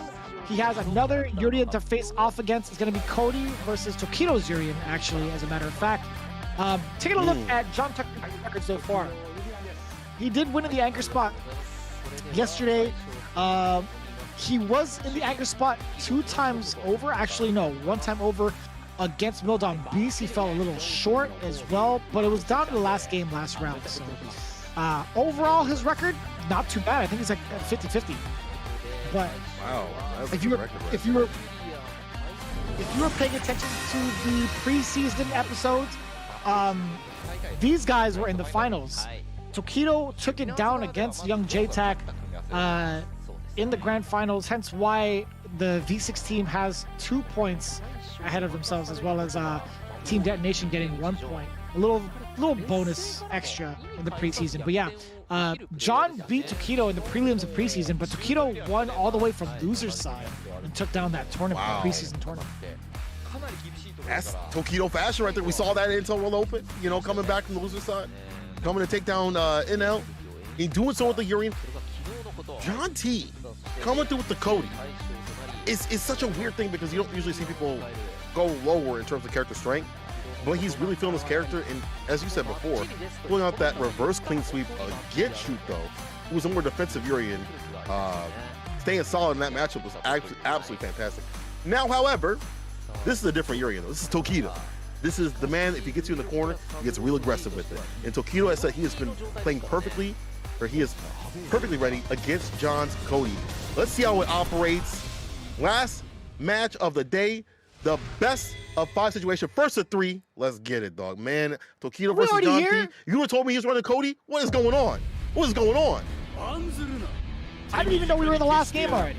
I feel like it's gone by so quickly. Wild. That's the thing about these matches, Anymore. man. It's just, all of them are just so entertaining that you forget that you're already in the last match. But it's not going to be the last we see for this week, right? We still have so many more games to go. Let's get through this one first. Cody versus Urian in the hands of John Takeuchi and Tokido. What a the whip punch and a medium kick. He's ready. We're talking about Tokido being ready. I think John T also ready too.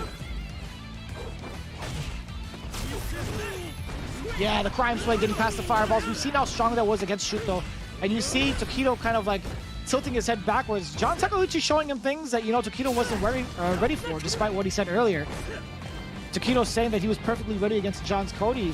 The way it's looking right now with 65 seconds in the life lead, I don't know, man. Maybe eating his words. Unless he's on a diet. I do see the V-trigger on the bottom of the screen.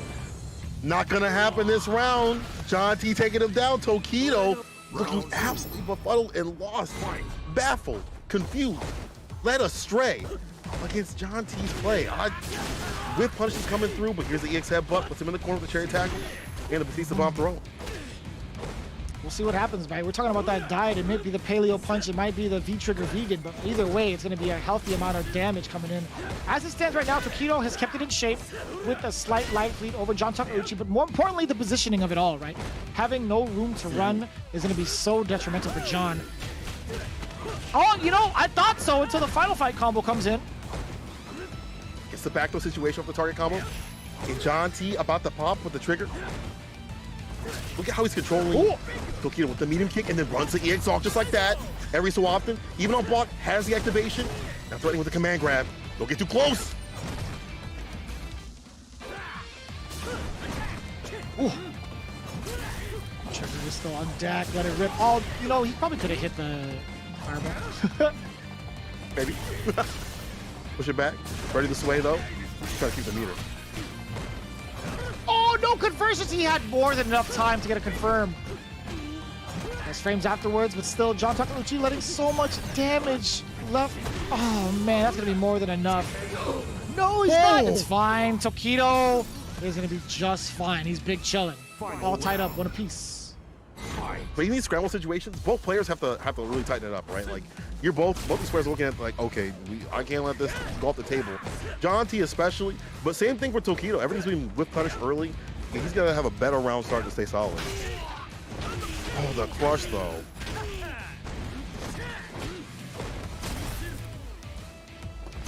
So already in this corner, the crime sway just within range.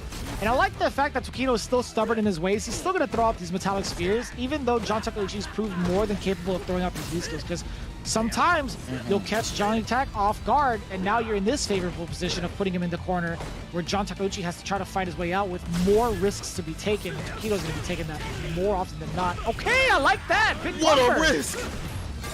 Just ran it raw, had the EX low, off the ruffian though. Off ruffian kick, one more touch to do it. With risk come reward, baby. With risk come reward. John T. Cody wins. The damage that this character can output also puts him in a favorable position. He's positioning himself with the first one on the board. Tokido looking still a little confused, like, dang, you did that? I might have blinked. For some reason, I thought he'd done it off of a crouching medium punch. I thought he buffered into it for some reason. But that was just me being slow. But I gotta say, that ruffian kick paying off dividends. Getting the first game against Tokido. Setting the precedence. Again, Team Detonation, they need as many points as possible at this point. And I think with the current momentum, that's all John Takeuchi needs to take it, or at least try to close it out against Tokido. John T constantly shifting his position to deal with the fireballs, have the crime sway, puts out a fireball, never non-active, right? He's always gonna have something in his pocket. He's charging up Zong, putting out a fireball, crouching medium punch right there, no buffer into anything, so Tokido going in for the pressure. Gets the bomb, takes him in the corner, 4 medium punch in the fireball, gets some distance on it. Oh, that was such a sharp angle. Does get the cross up. Back to back with a referee kick finish. The very delayed tech. I like that coming in from Tokido. Side switch. Second mirror might be incoming. Of course it's incoming. Overhead, you seen the cranium? with the EX, and yo, John T with the bar at the bottom. Let's it rip with the activation. Don't let him grip you up. Don't let him touch it. Don't let him grab you. You had to see it. You know how they say there are two things certain in life? It's death and taxes. There's two things certain with Urien. It's mirror and tackle. That's for sure. Those two things are coming out no matter what. Right? And both characters have those things too. Like the Exalt on the side of Cody. And same thing with Urien. You gotta be watching out for that. Yeah, but you know, blocking an EX Zong Knuckle is so much more difficult to contest against because of the fact that it's plus afterwards. Whereas, you know, the tackle, yeah, being -2, it's still tough to call out. Damn, that was a good head, but Tokido hasn't used that at all up until this point. Gonna bring right there. He's aware. Watching the dashes of his activation. You let him close. V shifts away. Crouch Fierce. Whips a throw. Punish. Cherry tackle. No bad saying in my eyes. EX, playing my plus frames. I taught you that tactic. What do you mean? Dare you? You thought you could bad say me? Put that away. Fight honorably. Not a man like Cody though. This dude's got knives, pipes, everything. He was from the streets, man. He cleared up, he's the one that cleared up Metro City. Oh, it's gonna be big damage. Is it worth it though? Reflector into the mirror. He gave him the Michael Jackson. He's talking to the man in the mirror. He's asking him to change his ways. I like that from Tokido, tying it all up 1-1. So all tied up here. I feel like it's still like, and maybe that's just how the match is just going to have to go, where it's kind of scrambly. Like both players are trying to like right the ship, but you're so afraid of these fast-moving EX moves. EX Zong, EX Tackle, different in terms of usage and damage and you know properties and things like that, and the triggers too as well. And both of them don't want to give up them triggers. You don't want to have to give up the mirror if you're Urien, and you definitely won't be giving up no command grab to get the threaten with a close range game right there from Cody. Very true. We'll see how it plays out. Again, all tied up still. It's been pretty back and forth, pretty solid, and hard to call out for both. Forward throw now. Dashing up, immediately getting the counter hit. Stun is a factor, you already know. But what's gonna happen afterwards? Yes, the loops. He set it up, baby. He knew. What's that situation? I love it. Bro, the loops, that's how you know that he's a nice Urien. I know people kind of look at his Urien and saucy as the other ones, but it gets the job done. You got the loops, you're definitely at the top spot, right? He's already proved himself into it. We'll open and things like that. Got sauce on it. Come on, people. Got a little sauce to him. Oh, man. How often has he gotten away with an EX headbutt thus far? He's got to have a really solid record. I better see 100% on that. Well, maybe Texaro. Corner push, heavy roughing for the finish. We are there with the meaty box, the chase down, the hot pursuit. That was right off for ridiculous. Using that medium punch to get the chase down, some damage on the two. John T. He's in there. I wonder if he could have roughly kicked past the Typhoon. Oh no, punish! Oh, but still, I think he was, yeah, John Takeuchi might have been afraid of the trigger activation, hence why he didn't punish the target combo. With the second mirror, that's always the most dangerous with one with him. Has to hold up throw. Oh, but he doesn't run into the it. though, no belts. Plus frames afterwards. Fear me! Oh my god, that could have been command grab, but still gets the back throw instead. John Takeuchi in hot pursuit. Two things are certain in life. St. Cola, Aegis Reflector, and Chariot Tackle. I'm black and rely upon those two things. Every single time. Every single time. Yo, Tokido staying fine. Listen, this was looking bad actually for Tokido at the round start of it. The very first match was looking terrible. Whip punches against the medium kicks. And he's like, cool, I'll take that off the table. I'll scrap with you, dog. Find me outside of Ponderosa. I'm on game point right here. Don't know about Ponderosa. That might be too old for some of y'all. I'm an old man. Find me outside of Waffle House. There we go. I love Waffle Houses, man. So Tokido. Yeah, that's literally what we're thinking about right now. Forward throw now from John Takeuchi. A whole different demeanor when it comes to this game so far with the lively trying to apply pressure. I feel like there's only been a handful of instances where he's had this kind of dominance, but now Tokido finds the opening. This is going to be all Tokido, all downhill now, past under. Forward throw back to back. All right, guess we're at. Ito blocking that EX. EX headbutt again. The coconut brain coming through. In the fadeaway. Look at that max range on the mashy elbows. Straight out of the shower. Oh, you weren't kidding. You were not kidding. Fresh out the shower, looking so fresh and so clean. No outcast here. He fits right in. I'll tell you what. He put John Takeuchi in this corner so easily after and just continued the onslaught. It's just so impressive the way he dismantles John Takeuchi's defense. Set point. I feel like he turns up like volume up in the corner though. He puts him in the corner, and all the range on his character from Urien is able to, get in real quick. What's gonna get in is a command grab. Sets up shop with the rock, makes him hold the throw. That's better than taking a full command or like another command grab or a counter hit. Well, he's taking a lot of damage here. And the stun, I feel like there's gonna be a lot of scaling involved. No, but the rock says, no, you're rolling, shut your mouth on the way down. I like that. John Takeuchi still staying alive with that round. That rock does hella damage. Tokido was confused. He was like, wait a minute, huh?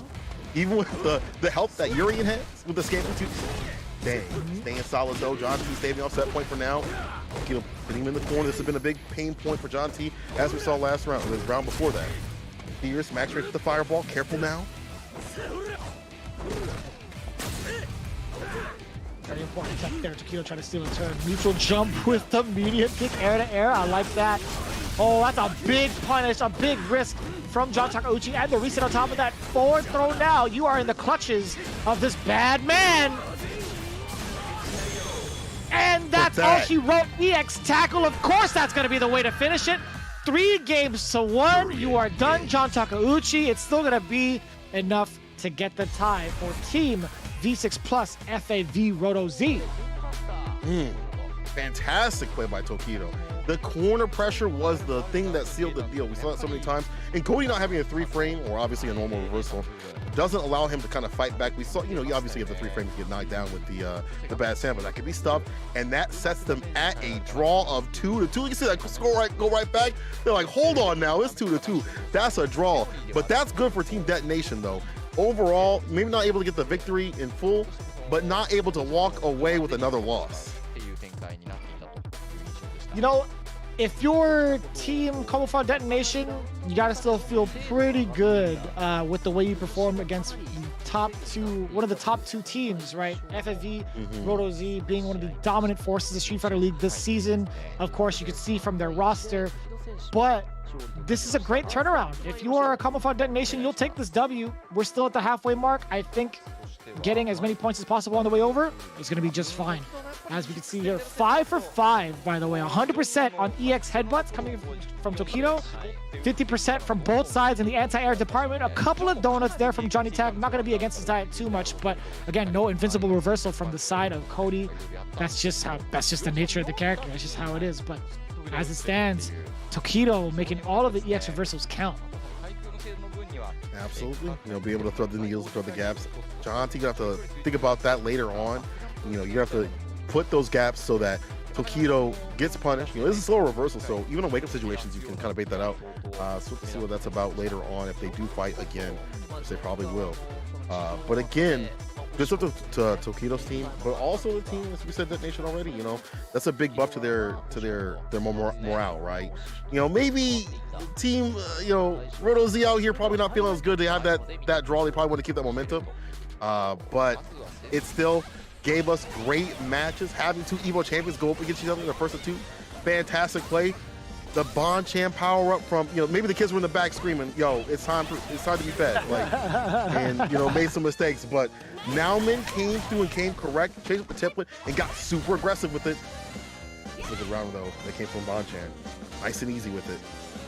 Yeah, it's just so explosive, right? It could have gone from either way, and that's just similar character archetypes. But I think Karen does it a little bit better. So that was pretty much the challenge to Nauman. He's like, all right, well, how am I gonna get away from? Or how am I going to outmaneuver someone like Karen in the hands of Bonchan as the pilot, right? And you saw that last second ditch effort with the time over where Bonchan actually could have taken it away. That could have been more than enough. And I think after that key moment where Bonchan had messed up a little bit, Nauman came back in full force with a near perfect victory, medium kick to whiff punish, and medium punch. And this was the spectacle of it all. I think if you were to put a highlight reel together, it was easily going to come from this set. Oh, hell yeah. Definitely Idazan coming back from the brink, put him down on the ground like an earthworm. That set was adjourned. And then Idazan continuously, dealing with the pressure. He was like, hold on now. This isn't working. Sakanoko's zoning me too much. Full screen with it. Couldn't come through. The lane play got deleted when Abigail came out, right? The screen door opened, this big boy came through. And you see the push that comes from Abigail's Metro Crash off the Four Fierce right there. And you have to make the guess. And this is when the bar gets baited. This right here is unfortunate for Sakanoko. Not enough for that stun, but man, Idazan, this was the pick to do it, right? Switch to Abigail, bait out the meter, and give me it. Put it in the bag. Ugh. I'll take all of it. Whatever you have, I'll take all of it. But I will say, this was very impressive as well. Sakanoko with the matchup knowledge and the full on punish off of the V reversal. It just wasn't enough for someone, the madman like Idazan. Yeah, you talk about that parry and that armor, and that's all she wrote. Idazan just putting in the most work with both grapplers. Saw John T coming through too as well. He started off great. He had some risk, but then things got caught up in the corner. So Keto got the better of these scramble situations. Started implementing less of the medium kicks to get whiff punish and a lot less of, walking forward and getting hit. And there's the loops. People said that you don't got the sauce, dog. I'm seeing A1 and EX headbutt tackle and the crouching light kick, one more finish to get that done. These sequences, just in general, to keep the pressure on over and over again, it made it hard for John T to get going with his command grab stuff. He did land one good sequence with the rock that we thought was not going to kill, but he did the duty, but it wasn't enough overall. So he's trying to come through, gets a command grab, but it sounds like he gets tackle upon the finish. It's tough, man. We talked about the sequence as well, as you just mentioned, the rock being as damaging as it is. But John Takeuchi, he had some shining moments, right? Putting respect in his name, he did have moments where he could have gotten away with it. There's just something about Urien, right? There's just something about Urien when it comes to stealing back those life leads, stealing back some of those turns. And what better way to do it than with playing Urien, to be honest with you. I think John Takeuchi still has a lot to learn. He still has got a lot left in the tank. We still have so many more games to play. We've gone through the second day this week, but we still have plenty more to go through on the 28th, just to kind of remind you guys at home where we have even more teams to go through. But these guys are going to take pretty much a break. Some of these teams had back-to-back games, and it's really difficult, to be honest. V6 plus FFV Roto Z is definitely one of those teams as well that have to play back-to-back alongside Shinobiism Gaming and Komufa Detonation. But they overall had such a great showing, to be honest with you. So kudos to all of them for having that mental perseverance and the mental stack against them, and still managing to come up the way that they did, or at least get their games going the way that they did. That's correct. Being able to not have a break and review CFN matches and see what they're doing, your opponent's doing, stuff like that, kind of puts you at a slight deficit. But overall, it's been a lot of great action. Just in general, Tokido saying that he had prepared a lot against that matchup. He's glad that everything went well. Listen, he made me eat my words. I was like a buffet dog. I ate my words on that one because at first it wasn't looking like that. But Tokido in a longer set, able to come through in the clutch. Ryusei, maybe not vindicated, like not being able to come through. Maybe we'll see him next time off the bench. But that's, again, the cool thing about Street Fighter League is to be able to alternate these players, see different play styles and things like that, different characters. We might even see John T return back to Rashid just to have some more solidity. That Cody maybe not staying fine. If they have to go back up again, then maybe like, okay, cool. I gotta do something different. If Cody ain't working out, let me do the Rashid pick. Sasako saying that they figured out the matchups quite far back then, and the next match will be against Good 8 Squad. Oh, good luck. Good 8 Squad, good luck, my friend. That's true. He said, be prepared for my Manat. Be prepared for my Manat. You're in the cage with me. You're in here with me. Yeah. I'm not in there with you. I got you for 3 minutes. That's the way he plays it out. But either way, this is how it all went down, right? Shinobiism Gaming fell short to Nagoya Oja Body Star, getting themselves 3 points. Very impressive. Now up there, pretty much tied in the rankings, if I'm not mistaken. And speaking of ties, that's exactly what we got between FAV Roto Z as well as Komufa Detonation. You could see in the scores below, right? FFV Roto Z, 15 points now in first place. They have to face off against Good 8 Squad the next time they play. But on the 28th, we still have Good 8 Squad playing their matches. Shinobiism Gaming tied up with Nagoya Oja Body Star, Mildon Beast falling short by the wayside. tied up with Komufa Detonation at 8 apiece. I like that. But we still have more games to play as we see Gyogun and Saishun-san Seoul Kumamoto getting ready for their games tomorrow. A lot of these teams so switch back and forth in the placements. If you would have, again, shown me the teams, I would not have said Milodon Beast is going to be at like 5th. That is ridiculous. But that shows you the level of skill that we have out here in Street Fighter League Japan, and people being able to practice in before and after, review their matches, things like that on a daily basis. You're putting through the grinder, you're going to get diamonds, dog. And that's what we're seeing here. High level action and people not wanting to be the last. And without a doubt, but we still have so many more weeks to grind through of Street Fighter League Pro-JP, and we do appreciate every single one of you that is tuned into both the Japanese broadcast as well as the official English broadcast. We love seeing all the support. We love seeing you guys highlight our names on Twitter and let us know what's good and tell us about your favorite moments, because we have so many more to go through, right? We have Team Gyogun facing up against Saishun-san Seoul Kumamoto Thursday, and of course the follow-up matchup between Milodon Beast and the Good 8 squad. So again, next stream happening up on Thursday the same time. We gotta appreciate you guys for sure. So thank you for coming through the Street Fighter League Pro-JP. It's been an absolute honor. St. Cola throwing it down as well in replacement for Sien for now, but it's definitely not gonna be the last.